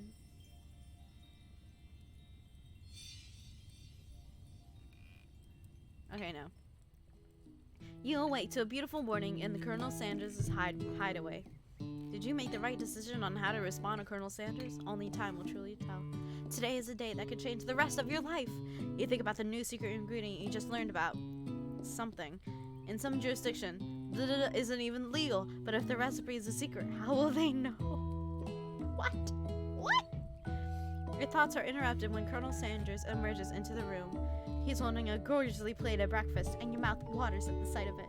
Here's a simple breakfast I just whipped up. It's meticulous. Oh, we see butter and biscuits and a chicken. I'm sorry. Okay. Sorry, I had a burp. Okay. You taste Colonel Sanders' food and it takes you on a journey. When you return, he's waiting to ask you an important question. So, would you say that we're the perfect match? How presumptuous! My cuisine and your taste buds, that is. Yeah, okay. Such confidence, such grace. Could he be the world's greatest gift to cookery? Yeah, we'll flatter him. You know, I think we might make a great team. A single tear begins to pool in the corner of his eyes as he gazes out the window. And with the right business partner, I know I can't fail. Business partner? Could he be talking to you? It's all happening so quickly. Overcome with emotion and confused by your feeling. You're on the verge of tears. Unable to speak, the only answer you can find is to run out the door and get home. Stop doing that, girl! Oh my god.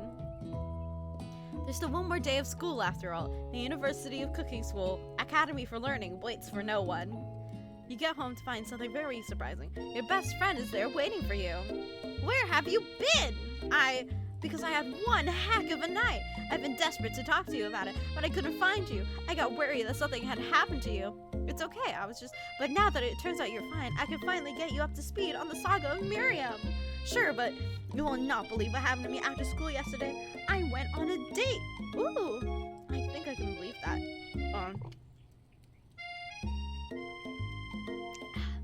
Since I've been partnered up with Hank, he asked me to go out with him.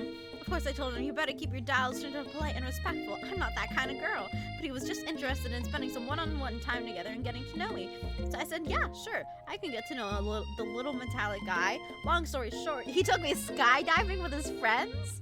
But things quickly spiraled out of control. Did she say skydiving? As if that's a typical first date to go on with a talking pressure cooker. Girl, I would love to go skydiving. No, I'm not really sure where we stand. You don't give Marianne the time to tell her the whole story, however. Bottling up the details of your own night is just too much to bear. And I went on a date too, back to Colonel Sanders' house where I spent the night with him. Nothing happened, but the emotional connection. Wowzers. Miriam tells you to move on from this whole Colonel Sanders obsession and focus on school.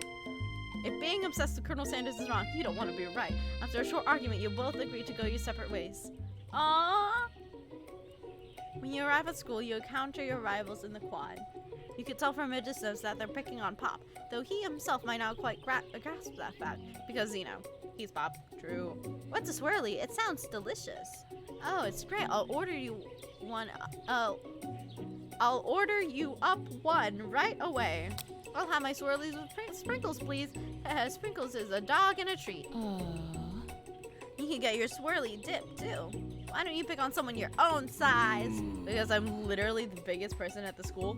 True. It's not a horse that Colonel Sanders rides to school, but who would dare pick on such a gentle and beautiful creature. You've got some nerve, Axorcia, suggesting I pick on a defenseless horse. Now you're twisting my words, and I won't have it. You clench your fist, but the injury from yesterday's mixer accident makes you wince with pain. Doesn't look like you can go on cooking like that. Might as well give up. I'll never give up, ever! People can cook with one hand. Okay. Colonel Sanders arrives just as he appears. Things are close to boiling over. A naturally intuitive person, he senses that something has been going on. Is everyone excited for the final day of school? Axorcia, how's that hand feeling? I'm sure you'll be back in fighting form by this afternoon. Hold on. Okay, looks like we're on like the second to last chapter. Good. Okay. Aren't you concerned about my hands, Colonel? Yesterday I almost broke a nail winning so hard. Technically, I don't believe a winner was decided, but your presentation was quite impressive. What's he doing complimenting her? Honey, chill. But what about the flavor of my delicate, warm, gooey chocolate sauce? It was clear that you're passionate about how your food is received. That's a lot of words to say it was bland. Excuse me, Axorcia. I am more than capable enough to speak for myself. Maybe you could tell me more of your thoughts as we walk into class, Colonel? I'm always interested in discussing the fine art of fine foods. See you inside, Axorcia. Aww. Annoyed by Colonel Sanders' inability to see Ashley for who you know she really is, you walk across the quad to get some distance. In an attempt to distract yourself from how slighted you feel by that interaction with Ashley, you take out the spell book you recovered yesterday and start flipping through the pages. No! Well, that's that book. It looks like bad news. It's just something I found lying around. It would appear to be some sort of grimoire, but I don't really believe in that magic stuff. A grimoire? Like a book of spells? I don't know. Who would spend so much time decorating a magic book if it weren't really powerful? I can think of one surefire way to find out. You open a page covered with arcane warnings. Cast only in case of an extreme emergency. It says around the edges of the page. I could use a spell here that says it will erase anyone I choose from all of my memories. If I scrub out Colonel Sanders, it would probably help me focus better on the upcoming final exam. No, don't do that. That is way drastic. Couldn't you do something else? Like anything else? Not rooted in dark magic? Maybe tie a string around your finger? What? Okay, fine. It is drastic, but desperate times call for desperate measures. You've got a memory erasing spell right in front of you and a pretty good excuse to try it out. Don't do it. You can take your friend's advice and put the book away. It's almost time for class. Sprinkles is already in the room, waiting for the students to arrive. He clears his voice to make a quick announcement. I want you to all know. I want you all to know. I feel something of a dog moment coming on, but I assure you it's nothing to be afraid of. His cute little nose scrunches up and he begins to breathe quickly. He's gonna sneeze. He must be hungry, reaching for some old homework to give him as a snack. The house could be rather unpredictable, especially Sprinkles. Wait to see what happens. He's gonna sneeze. Sprinkles stops dead in his tracks. He focuses in on the window. The room is deadly silent. When you follow his gaze, you see a tiny orange squirrel perched on the cherry tree outside. Sprinkle turns feral and he runs to the window of the classroom. He begins barking uncontrollably at the squirrel outside. Terrence! I told you to never come back here, Terrence! I will destroy you, Terrence! Sprinkles is barking ferociously, drool flying off his face. The squirrel looks over, but he doesn't say anything back. You wonder, is that even a talking squirrel? Who named him Terrence? You better not show your chubby cheeks around here ever again! After Sprinkles is satisfied that his presence has been felt not only by Terrence, but any other squirrel in hearing distance, he returns to his professional tone. Ahem, I apologize for the outburst. This actually brings up an important point. Thank you, Axorcia, for reminding me to dole out this indispensable bit of wisdom. You see, before he can go any further, Miriam's love drama spills over into the class. Sprinkles is interrupted by words and sparks coming from the back of the room. I told you to save it for after class. You think I would want you to be thrown down from a plane, stripped to a stranger? Miriam and Clank appear to be arguing, but you haven't learned to speak Clank's language of mechanical noises. But no, you have to show off your cool kid to your cool kid friends, Jeff and Joan, J and J forever. Watch us form a triangle in mid-air as we descend. Triangles are the strongest shape, don't you know? It's true. It's true. It's true. Triangles are the strongest shape, but then also hexagons are the best. Hexagons are the bestagons. Alright, so triangles are the strongest shape. Okay. Triangles are the strongest shape, but hexagons are the best for filling out, for like maximizing space used. Something like that? Yeah. Yeah, well, that doesn't make a great date. Bzz, beep. Then take Jeff and Joan with you. You can all hold hands as you pedal down the mountain, or off a cliff for all I care.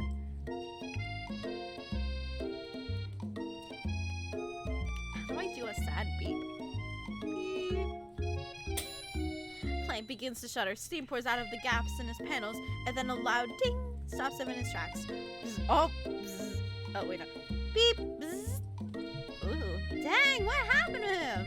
No amount of seasoning is gonna make me want to eat that, Clank. Oh my god. Clank burps out a completely deep-fried sneaker.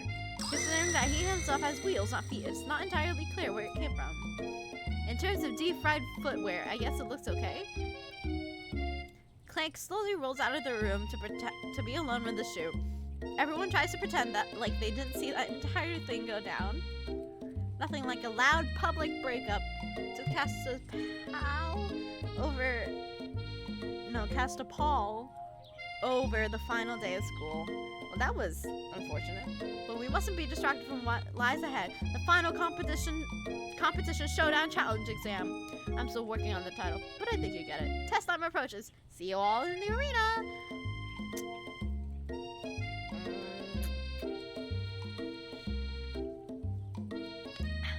But before you can think about your upcoming competition, there's a very beautiful soul nearby in need of a pep talk.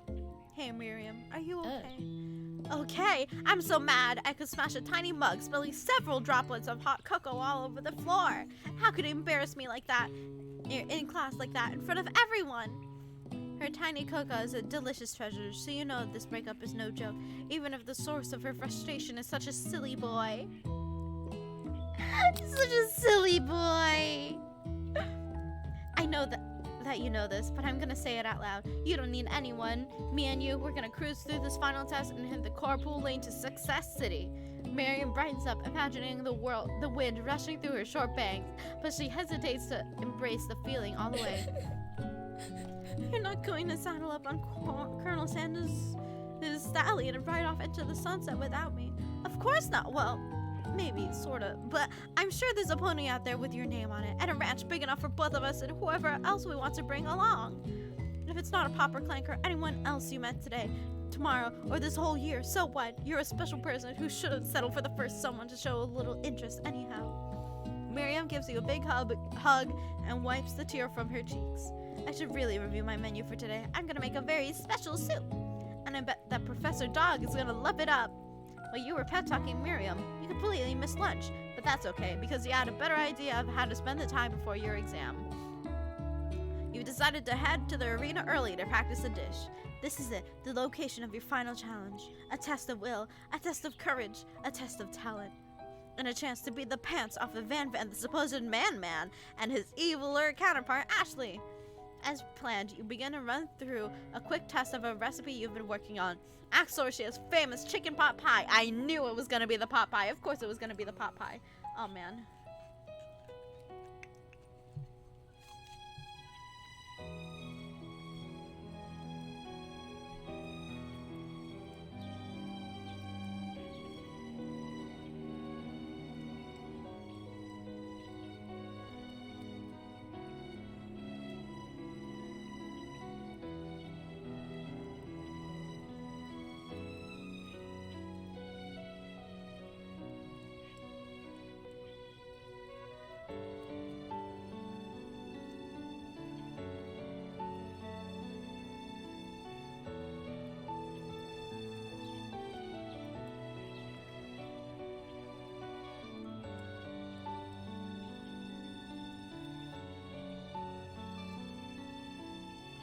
Are we back? I'm seeing things on my screen.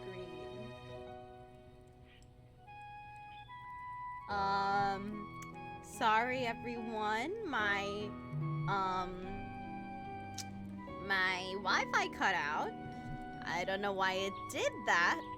Hopefully there wasn't too much of a disconnect from when the stream stopped to just now. Oh god. Okay. Okay, it's cool. Okay. So, anyway, as I was saying before the stream ended and I was rudely interrupted, I was gonna say that whenever I go to KFC, I always eat the chicken pot pie. Wait, hold on.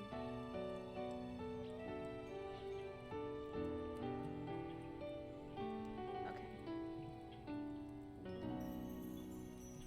Okay, hold on.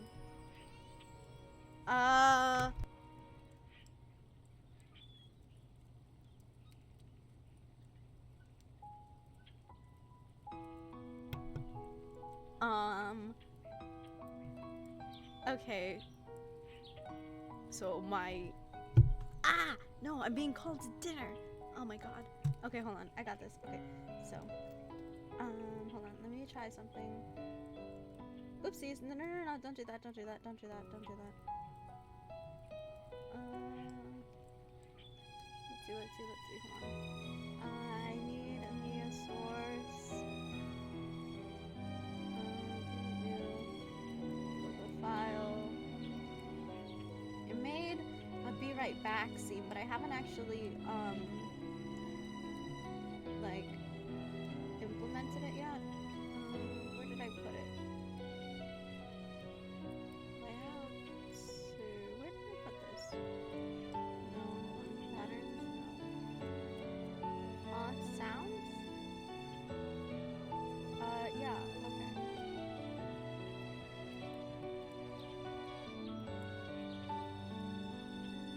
Is it working? Hold on, wait, what? Hold on, I'm trying to get this to work.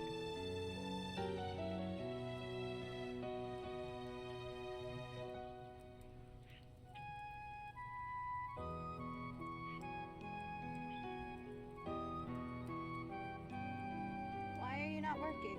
Hey. Hold on, give me a sec.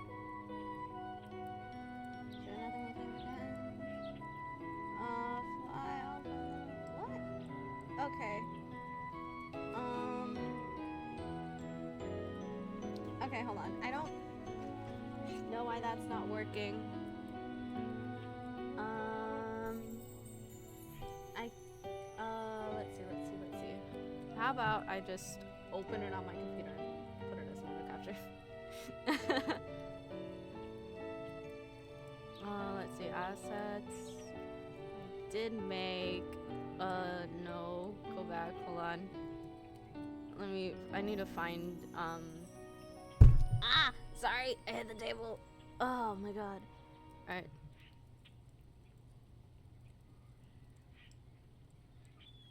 Alright, hold on. Open! Come on, man. Open.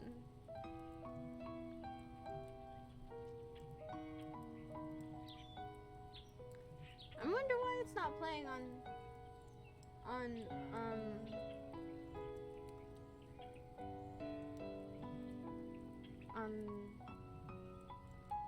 this though. Can I loop this?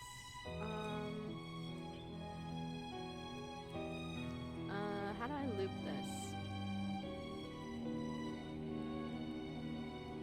Okay, well, that's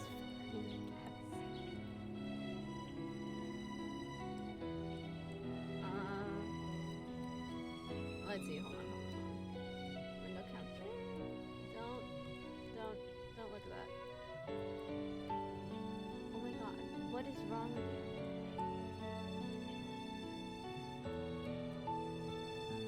Why does it do that? Hello?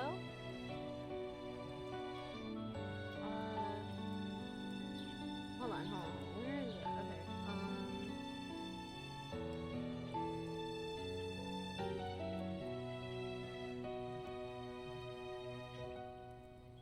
Okay. Okay.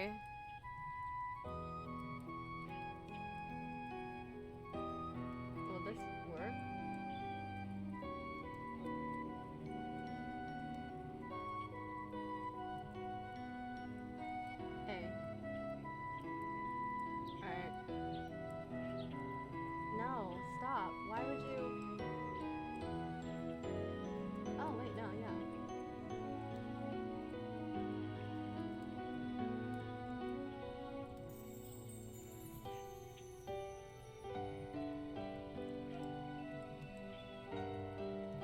Hey, stop showing.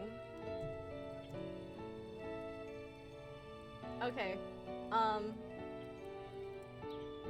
Why is okay? Hold on. I don't know why this isn't working though. I'll figure it out later.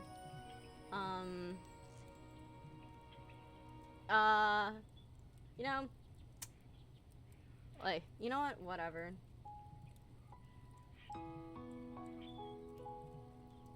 All right, whatever.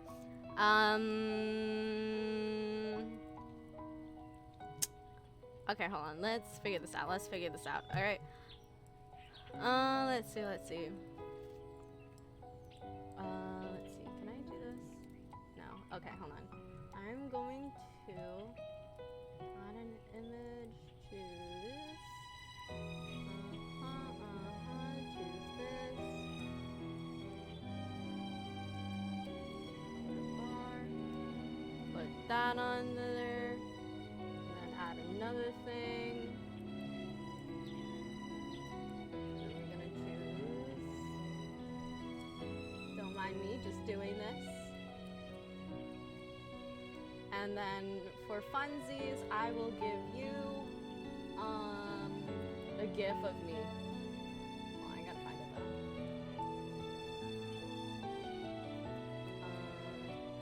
Hold on, where is it? Where is it? Ah! Hey. Gifts. Rotate me. Perfect.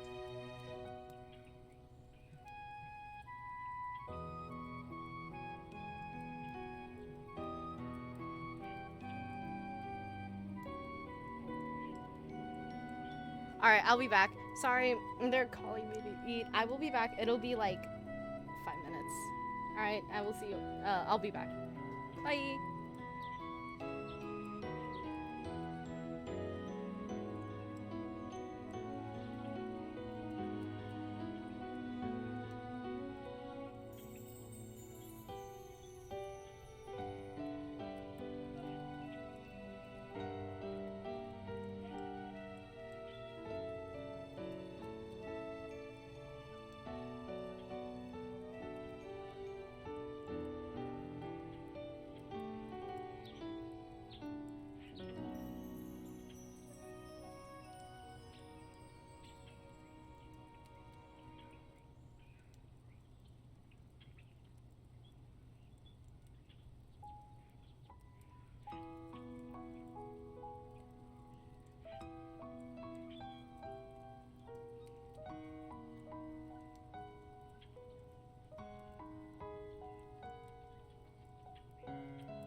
so I ate dinner. It was calamari and rice. And now, back to the show. We're gonna be...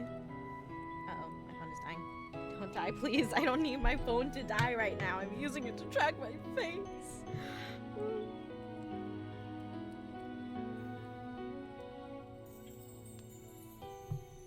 Alright. Good. Okay. Hi, welcome back. David? Did you eat? You should eat. Alright, anyway, let's go. Should I? I'll remove this gift. Hold on. Yes. Okay. Let's go. Okay, let's see. As planned, you run through a quick test of a recipe you've been working on. Axorcia's famous chicken pot pie. Why is she spinning dough? Because it's funny. After practicing for months, making this dish comes second nature to you, and you're able to quickly get a fresh pot pie in the oven. But as soon as you do, your cram session is interrupted by Colonel Sanders. Axorcia, what are you doing here? There's still some time before the final exam. Oh, just taking it all in. I'm big into visualizing success. I'm looking at my station and picturing victory. The pot pie has begun to bake, and the smell is slowly filling the space around you. Visualizing, huh? That's too bad. I was hoping you were here cooking something delicious. You'd usually happily share your food with anyone who was hungry, but the last time you let Colonel Sanders get in your head, it cost you a cook-off. You decide it's time to put your cooking above your romantic desires, but that decision gets hard to stick to when oven timer goes off behind you. We'll fess up about the practice dish. Okay, you got me. I was doing a little bit more than visualizing. I know. My nose can smell a pot pie from 400 yards. Why? Hold on, 400 yards. Okay, that's less than a mile. Okay, that's less than a mile. Okay. That's an oddly specific distance, but you'd expect nothing less from an oddly specific man. True. I'm just noticing this now, but... why are his forearms like that? Is that like a normal size for forearms? It looks... is that I don't... okay, whatever. You know, it was a pot pie just from the smell. Not just a pot pie, but a chicken pot pie with an all butter crust. And my nose is telling me something else. What are you, a fucking dog? Oh no, is it burning? Haha, no. I can smell that it was made with a heaping helping of TLC. The arms are normal. His head is small, though. Really? Caps. Okay, it's okay. But really? I don't... is it? I can't tell. Honestly, in the last pic. Okay. But it'll probably start burning any second if you don't pull it out. The moment of truth. Wow. See, look here. This is a normal, like, arm size, right? The chest looks really big, though. But that could just be him. Oh, God. No? That's not a normal arm size? Or is it just not? Proportions are all weird. Is that proportions are all weird, like, according to real people's standards or like anime standards, you know? You know, like, ow, fuck. Ow. Okay. His proportions are all weird compared to normal people. Okay. Ow. Okay, don't mess with the elastic on my shirt. Okay, ow. Okay. It's the best pot pie I've ever tasted. I've always loved country cooking, and I could eat this all day. There's no time left. The final showdown is about to begin. Yes, indeed. Sprinkle lays down the ground rules. There are no rules! That is, except to cook with everything you've got! You step up for the cook-off of a lifetime. You decide that mac and cheese, plus the pot pie you've been practicing, are just the dishes that'll push you over the edge to victory.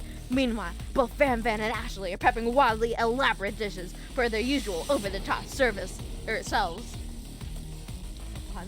sick. Okay. Miriam has her giant magnifying glasses. What? And several sets of tweezers. She's definitely prepared to go big, going small. Colonel Sanders seems to be harnessing his 11 herbs and spices, but he's trying to find a way to improve on something perfect. His original recipe copyright, fried chicken.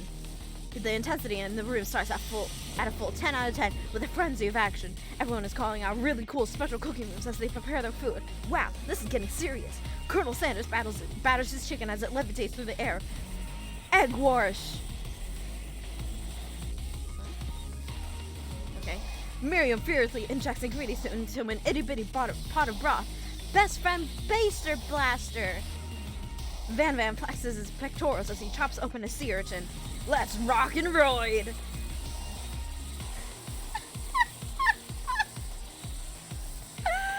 Rock and roid?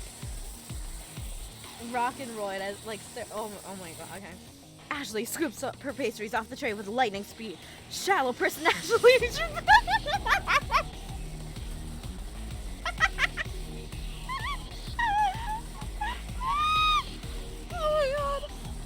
Shallow personality spatula. Even Clank gets in on it. 5-dial pressure point chicken cooking technique. Wait, when did Clank learn to speak English? It's a singularity as foretold. What? Okay, I don't know what the singularity is. Okay. We mustn't let it happen, or the implied uprising will take us all. Self-destruct.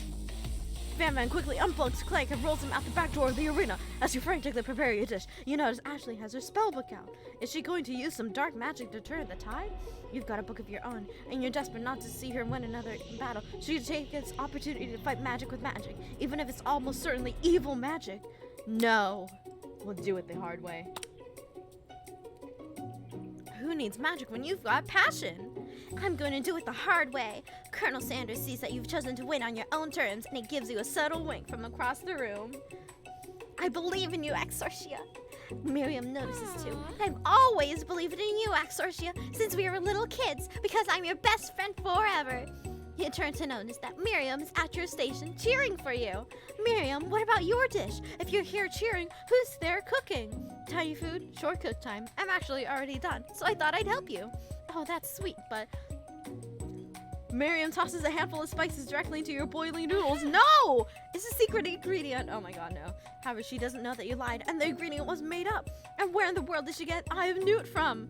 The boiling pot explodes, sending Miriam flying backwards. The watery noodles begin to swirl in the air, bubbling up into a dark cloud that thickens and congeals before your very eyes. It is I, Steve, the spork monster. What? Steve? Wait, what happened to Borko? You're not here to battle me, are you?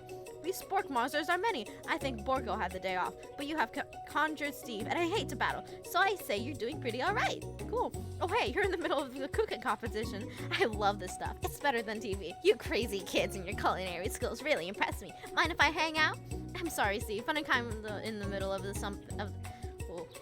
I'm sorry, Steve, but I'm kind of in the middle of something. Do you mind? Steve the spork monster notices that you've got the grimoire stashed beneath your cooking station. I see what you're up to. Crisscross some magical items and accidentally summoned me, huh? Yeah, you guessed it, sorta. If you're here, would you mind tossing some fresh noodles in a pot of salted water?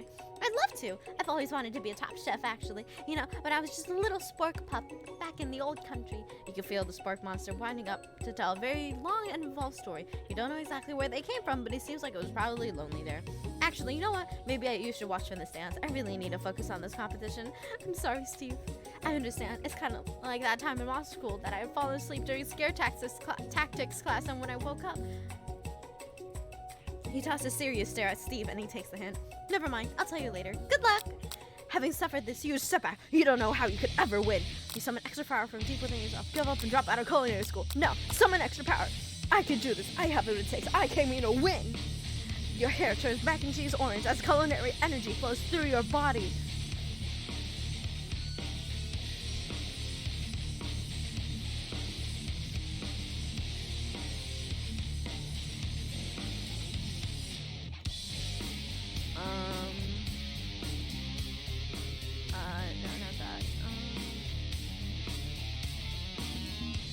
What color is mac and cheese orange?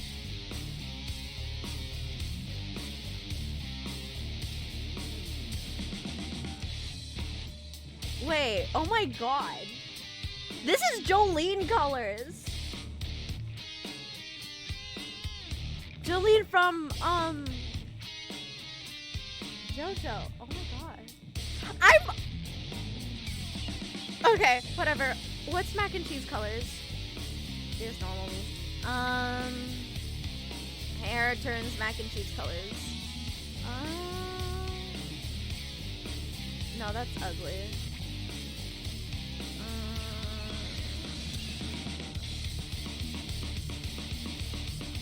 No. That's not very cheesy. Oh, that's a mac and cheese color. No, that's too orange. Okay. Anyway, your hair turns mac and cheese orange as culinary energy flows through your body. My heart is pure, my hands are steady, my taste buds have been prepared their entire lives for. Yes, Axorcia, you are the chosen one. You will avenge me. The power you've been summoning immediately fades back out. You interrupted my inspiring monologue. Sorry. My heart is pure, my hands are steady, my taste buds have been prepared their entire lives for this moment. I will show the world my cookery. You begin to levitate off the ground. Energy courses through your body. Oh my god, hold on. No, that's way too much. Okay. Energy courses through your body. You know, with this power, you could do anything except turn back time, which would be super useful because while you were powering up, your chicken pot pie overcooked in the oven and can't be served. But don't worry, dear Axorcia, you may have suffered some setbacks, but all is not lost. Impressed with your fortitude, Colonel Sanders decides that you have earned his support. I've been watching you today, and I must say, I'm truly impressed. You've been thinking on your feet and rolling with the punches. He steps up to your station and stands right beside you. I'm here to help. All you've managed to make is mac and cheese, and time is almost up, so you're going to need it. But Colonel Sanders, what about the test? What will happen to you? What about the rules? Following the rules has never been my thing. I follow my heart. What a guy. Hold on, I need to lower this.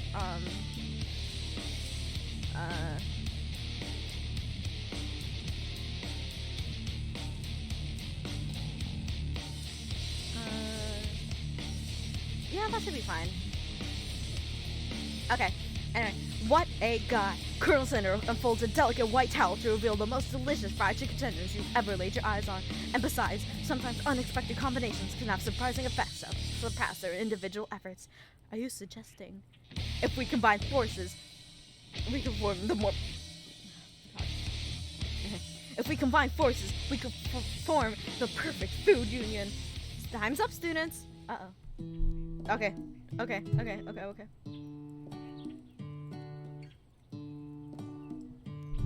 to normal. When time expired, it's the moment everyone's been waiting for. You must now prepare to present your dishes. A handful of students stand tall, but the class seems incomplete. It seems we're missing some students. Pop? Clank? From off screen, you hear a pure and innocent giggle that can only come from one student. Haha, I'm flying! It sounds like coming from the broom closet over there. Miriam, would you mind? Inside of the closet, you see Pop hanging on a broom hook by the elastic of his underpants. Pop, get down from there right now! Let me guess, did Van Van have something to do with this? When someone asked for a wedgie, who am I to refuse? I thought a wedgie was a salad! It seems like Pop is eliminated from the challenge, seeing how he didn't cook anything. I can't feel my legs. May I be excused? Sure. You kids and your pranks. I must say, it's not the worst prank in the UCSAL history, but it's not exactly yearbook material. True. Wait a second. Pranks. Clank! Where did that pressure cooker roll off to? You wait to hear a signature word, beep, or some other onomatopoeia, but there's none. Somehow he must have gotten unplugged, I guess. We'll have to figure that out later. That leaves only 4 remaining students. Please, collect your final projects. Wait, what? 4? No, there's 5, right? There's Miriam. There's, oh, wait, no, I guess Colonel Sanders just stopped to help me instead of, like, doing his own dish, I guess? So it'd be me, Van Van, Ashley, and Miriam? Yes, it has been a long semester. Well, 3 whole days long. But after days of hard work, the time has come for me to eat. Miriam, please step forward. Now describe your dish. I've made tender udon noodles and savory soup. It's so tiny. Oh my god, that's so tiny. And she has tea too. Oh my god, that's so cute. My word, it's so delicate. Is that a teeny tiny narutomaki I spy afloat in its itsy bitsy bowl? Yes, chef. Please call me Sprinkles. Chef is my father's name. Yes, Sprinkles, and some green tea made from baby tea leaves that I picked myself. Sprinkles carefully sniffs around the dish before opening his mouth and letting just the tip of his pink dog tongue dip into the bowl. Sublime! Would anyone else like a taste? Oh, come on. I'm not one of those dogs who doesn't floss. Even I have a really cute electric toothbrush for dogs. Fine, I'll enjoy it all myself. And in a flash, the entire meal has been devoured. Not that it took much. It was less than a thimble's worth of soup. A+. Rarely do I taste a dish with as much love poured into it as yours. Miriam is overjoyed. She gives you a huge hug. Thank you, Axorcia, for helping me to believe in myself. Van, you're up. Now, describe your dish. I made uni. Okay. Uni over smooth egg custard in an hewn word urchin shells topped with caviar. Did you skewer one type of sea urchin with spines from a second different colored sea urchin? Yes, Sprinkles. A bit much, don't you think? That's exactly why I did it. A bit much is kind of my brand. Doesn't it look cool? Sprinkles leans in to sniff at the uni, but he can't get his nose close enough on account of all the spikes. He begins to paw at it erratically, causing the custard to slosh around. Woof, woof! Please be gentle with my cuisine. Grrr. Finally, Sprinkles goes all in, tongue first, but he can't get past. Ow!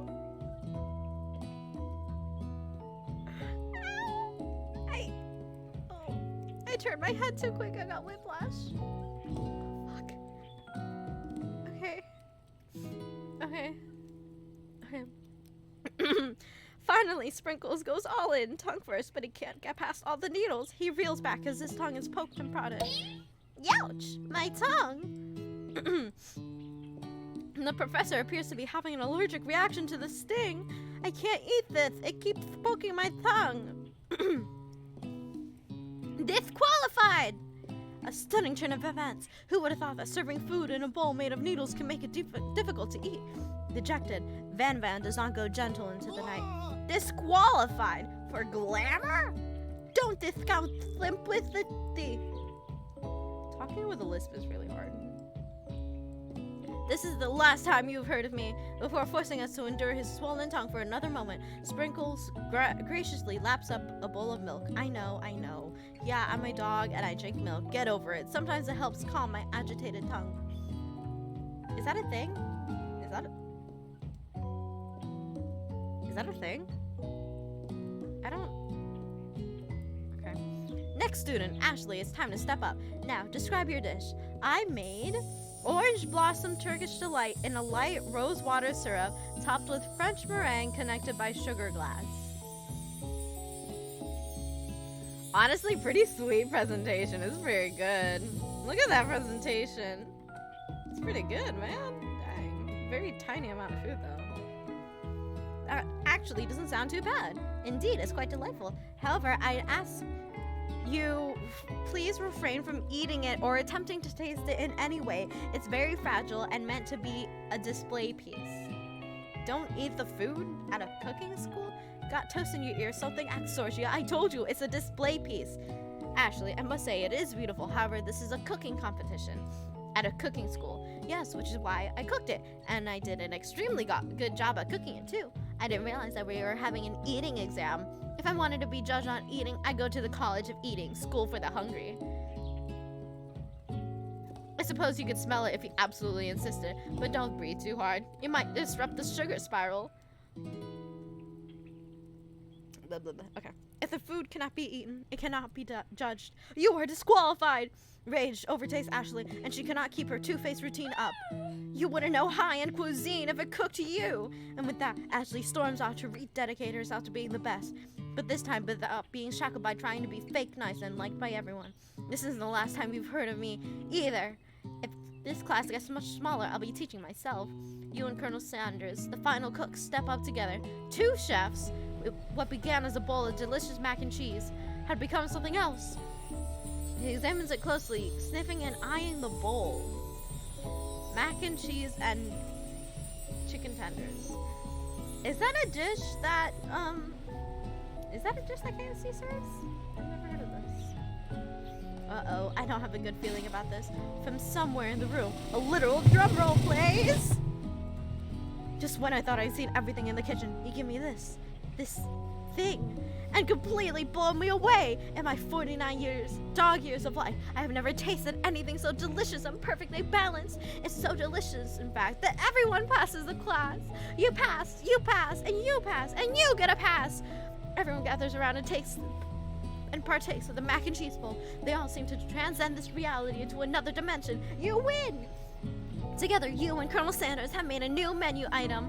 The new menu item is so impressive that even Van and Ashley are drawn back by its magnificent fragrance. When they gaze upon your mac and cheese bowl, they admit that you are indeed an excellent chef.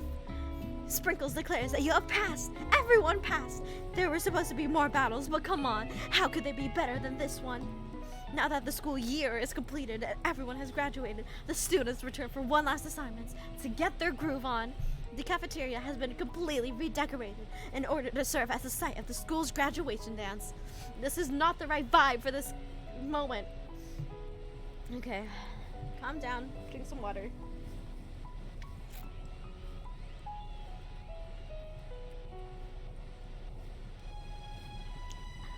Okay. Compared to the massive high-tech cooking arena, the humble decor seems downright cute and cozy.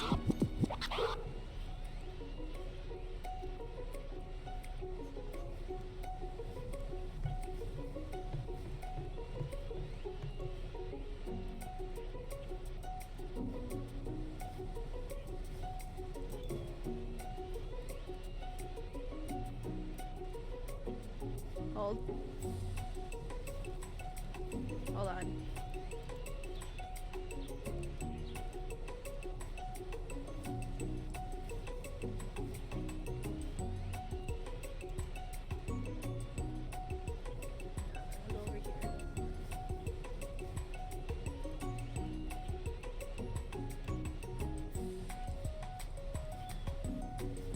DJ Dog is in the house! Woo! You knew that Sprinkles was a master chef, but also a world-renowned turntablist who says he can't teach an old dog new tricks. Van and Ashley tell everyone that they've committed themselves to fighting the wrongs they did, or to righting the wrongs they did while they were the villains.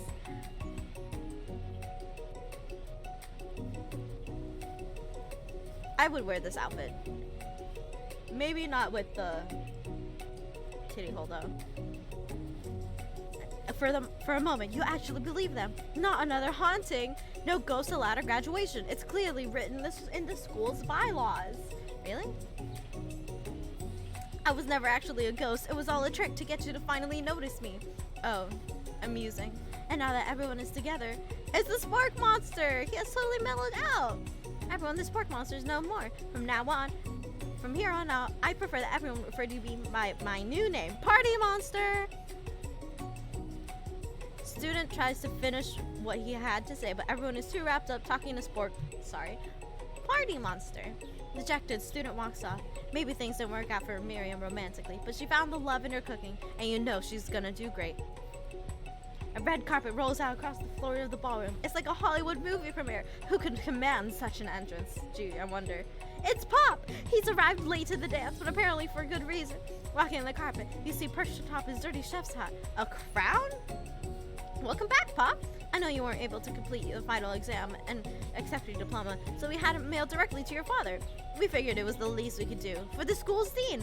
What? Oh, now I get it. And we got a new wing on the school, not to mention the honor of educating the son of the chancellor of such and such. The music at the dance is interrupted by the sound of sparkling and electrical hissing. It's Clank, who has arrived late to the dance. Now that I have graduated, I can finally reveal my truth. Whoa, he's still doing the talking thing.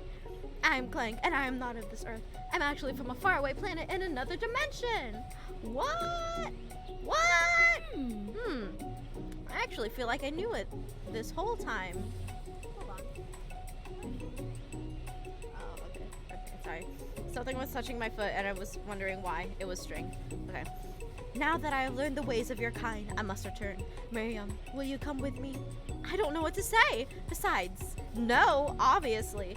I've just begun to learn who I really am. This isn't the time for me to devote my life to figuring out who you are, Clank. You're blown away by Mira's maturity. It's pretty clear she has managed to surpass you in that regard. I understand. Kind of. Humans are weird. A portal opens up and Clank disappears through it. Finally, Colonel Sanders survives. Yeah, with the freaking cherry blossoms. Goddamn. Howdy, classmates.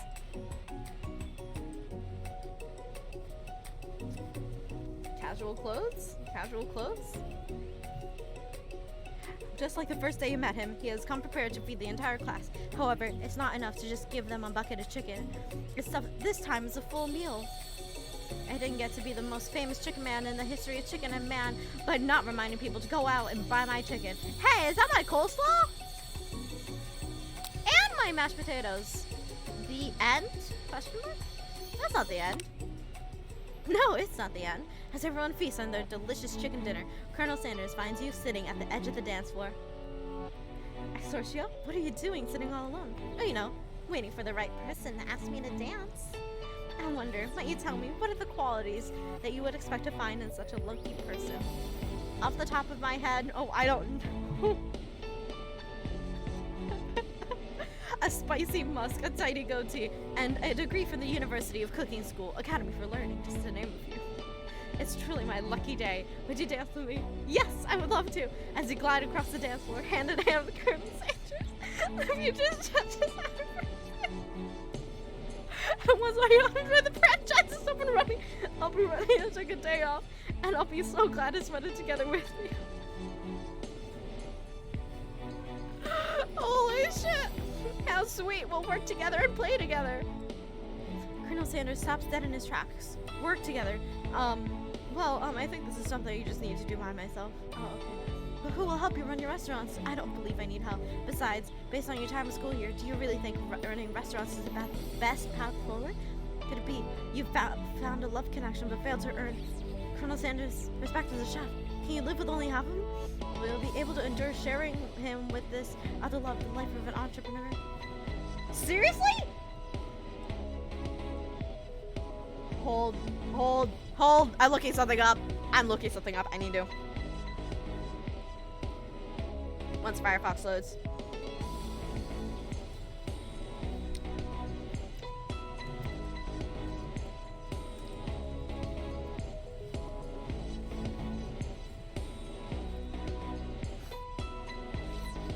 Come on. Come on. Come on.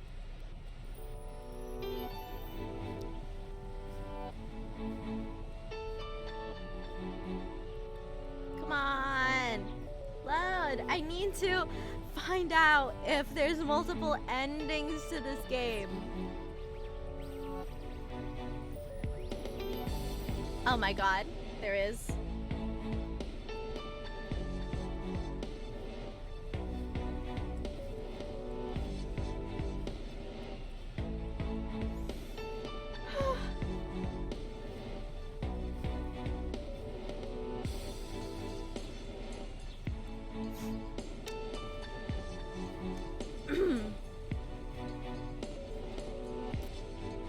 Alright, hold on.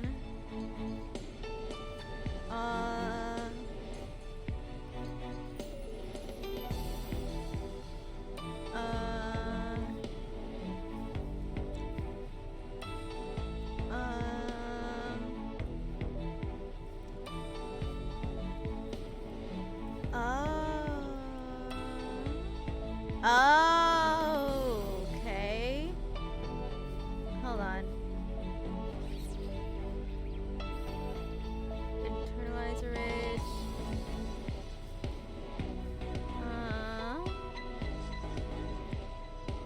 must be. What? Okay, there are secret endings to this game apparently, man. I didn't get it. What the heck? Oh, my dear Axorcia, I'm sure that you'll find your place eventually. And along the way, you'll have me by your side. The end. We're speedrunning this! I need to get the true ending. Alright, hold. We're speedrunning this. I need the true ending. I don't care.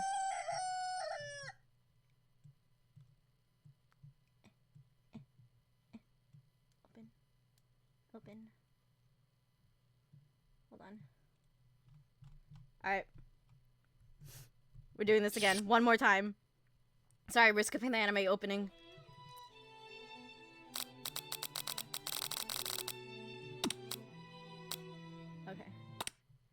Okay, we're doing this again.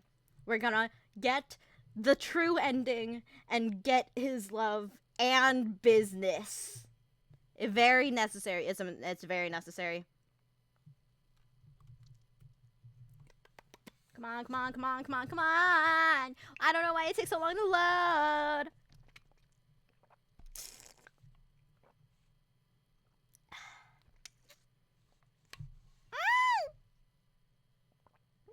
Ow! I pinched my finger.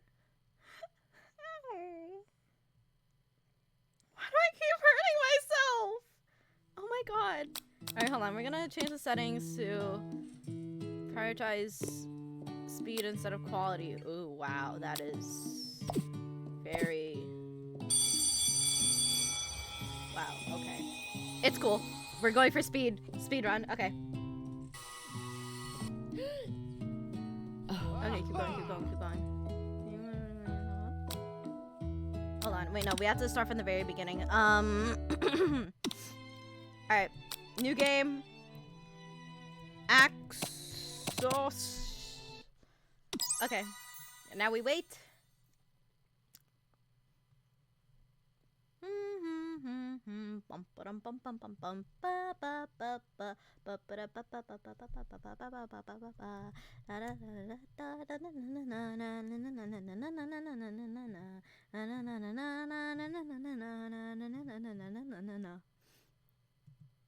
Oh, that's not the right button.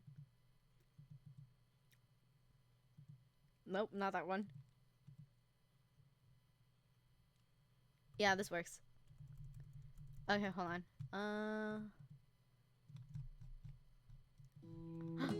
It loaded, it loaded. Okay, hold on. Let me put this on again. Okay. Let's go. We're gonna speed run this with the right choices.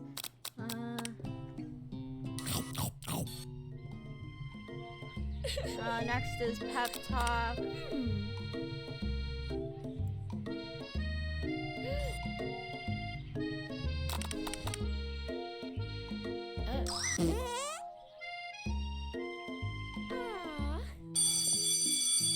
Okay, next is pep talk and then chicken snack.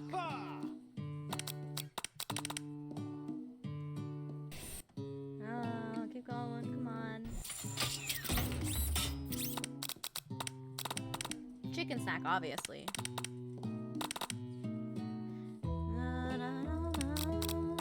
Then we sit by Colonel Sanders.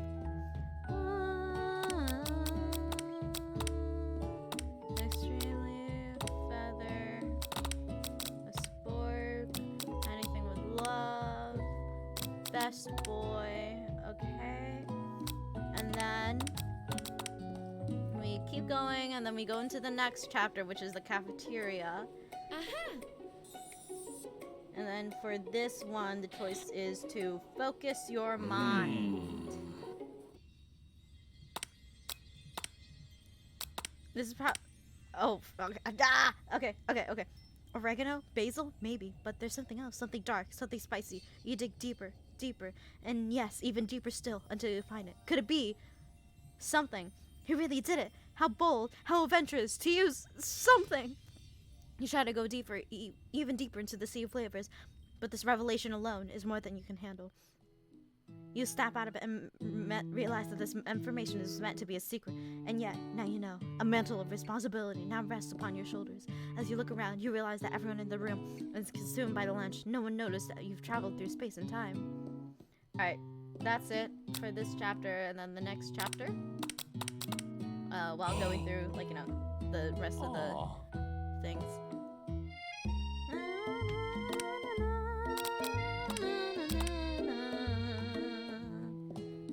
Alright, on this one, we can choose either Clank or Pip. Or Pop, sorry.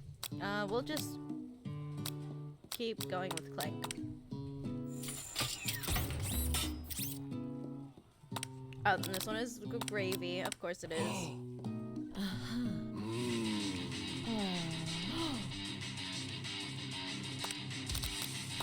Colonel Sanders, and then that's it for this one.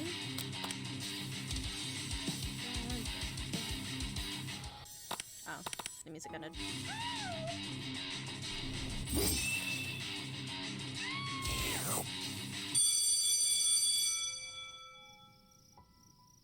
And then here we can just defend. Okay. Oh, Porco.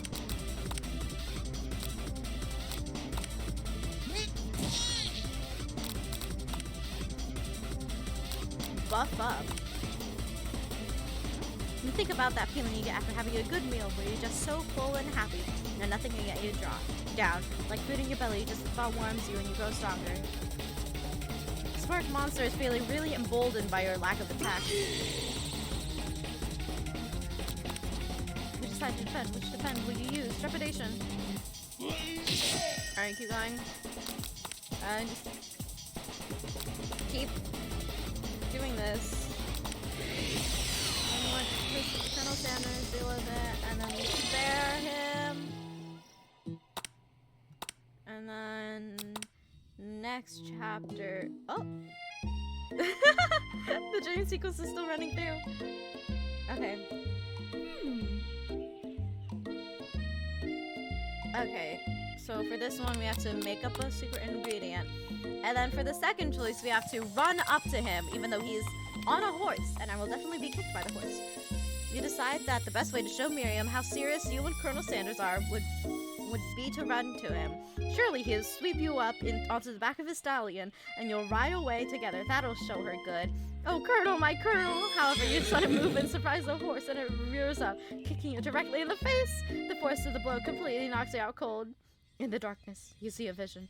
Ooh, Axo, I am here to deliver you a message. Not this guy. It is important that you remember this exactly as I say it. If you forget, the world can end, so you know it's serious. I have been trapped in a realm beyond, but a great prophecy relies on my return. Only you can save me. All you need to do is repeat my name 3 times, and that name is... Before he continued, you suddenly awake. Ah, jeez. You wake up to find Colonel Sanders tending to you. He roused you back to life with a satchel of secret spices. Or is that just his natural seasoned musk? Excuse me? Compliment the craftsman of the horse Mercedes. Maybe he shouldn't be riding a horse to school, and maybe he shouldn't be running up to animals you don't know. It's hard to say he was in the wrong here. One thing for sure, the Colonel Sanders is pretty dreamy. That horse has beautiful shoes. I could really feel how smooth and sturdy they were when they were pressing into my face. That's nice to hear. No one truly appreciates good craftsmanship anymore. And with that, Colonel Sanders disappears into the school, leaving you and Miriam to follow. Alright, keep going. Act like you're not interested. You sit near the rivals, but leave your back turned to them. You can even hear Van mutter something that sounds like a bit like a magical spell. However, he notices you eavesdropping. You try and cover your tracks to improvise an excuse. It's time for class, and you're distracting the rest of us who want to learn. Now you've upset them. Oh, and you're the emperor of cooking, are you? You make the rules? I'm not sure you know a good meal if it ate you. Alright, this is that. That. And then you choose any of these ones for this next one. We'll just choose the pepper for funsies. We kind of went through all the choices already, but you know. Okay, now we have to do the the quiz. Timer ready, let's go! Okay, I remember the choices, okay? Alright, 100. 11. Gratitude. Small town. Silence. And then nothing matters. Alright. And then we wait until we get another choice where we have to internalize the rage. And then keep going. Oh man, this sequence is long. Alright, it's the spork monster. While this is happening, I'm going to be drinking water.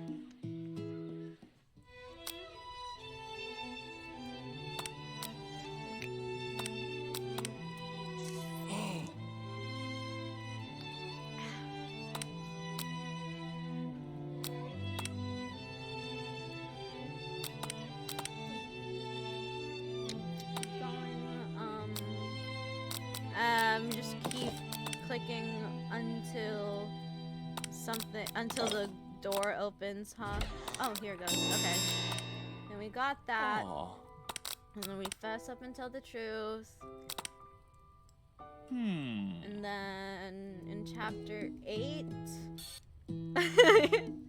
we'll flatter him.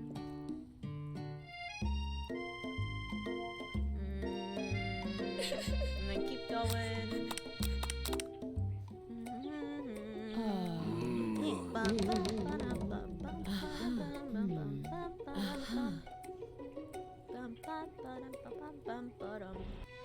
Don't do it.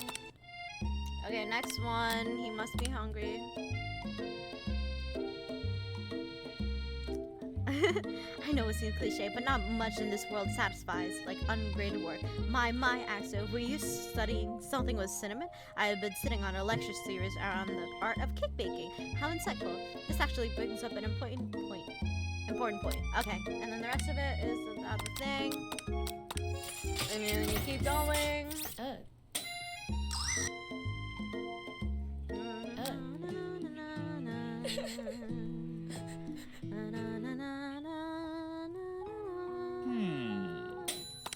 Mess up about the practice dish. And then it's the final battle. And then we just keep going.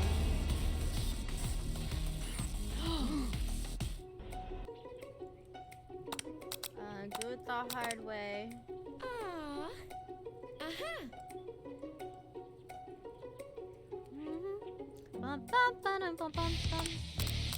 Summon extra power.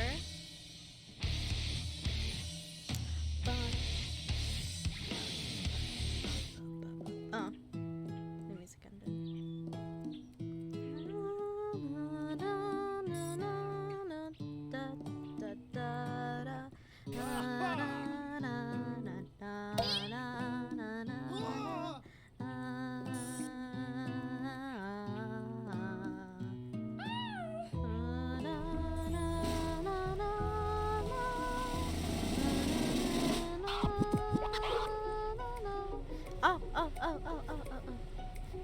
It's here. Okay, this is the ending. And we keep going.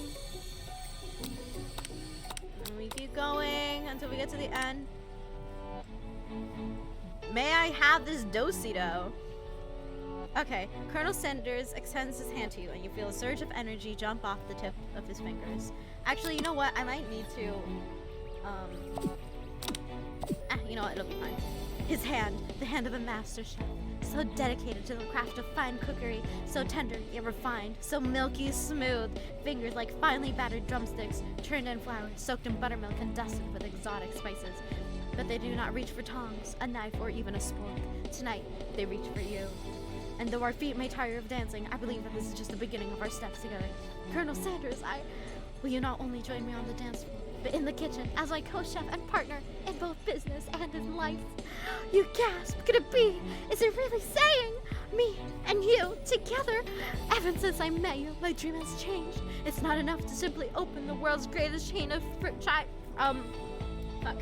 fried chicken restaurants. No, even then, my life would be incomplete without you by my side. So what do you say, partner? I say, I love you, Colonel Sanders. The for real end? Wow, that was a life-changing 3 days.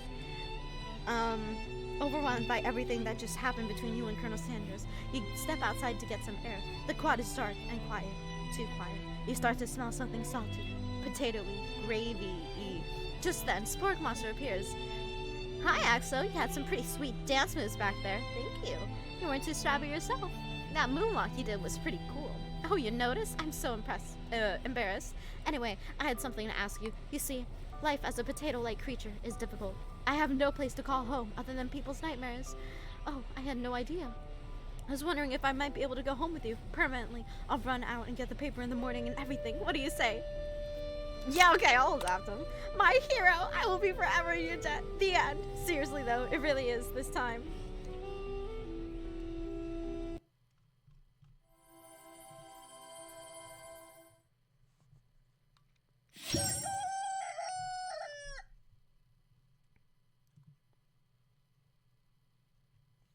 I should probably turn off the speedrun effect.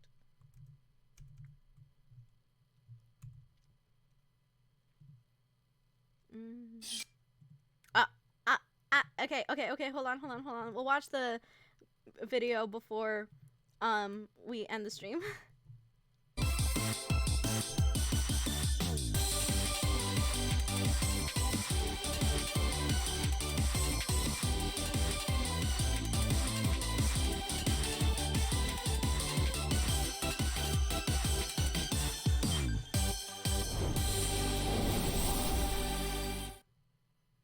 Amazing. Can I watch the video again? No, okay. Okay! Well, there's the ending. One ending and then the true ending. Well, that was fun. This is a very funny game, huh? Alright, well, I guess that'll be it for today. Let's see. Okay, so tomorrow is Valentine's Day, so obviously we have to play my favorite dating sim series, okay, the series is Monster Prom, okay. But tomorrow specifically, we're gonna be playing Monster Camp. And, as a surprise, we might have a guest. It might be a guest tomorrow. Alright, that'll be it. Thank yous for watching. Thank yous for listening. I hope you had a fun time watching me play this game. It's so funny. Okay, anyway, that'll be it for today. Thank yous for watching. Thank yous for listening. I'll see you later. Bye!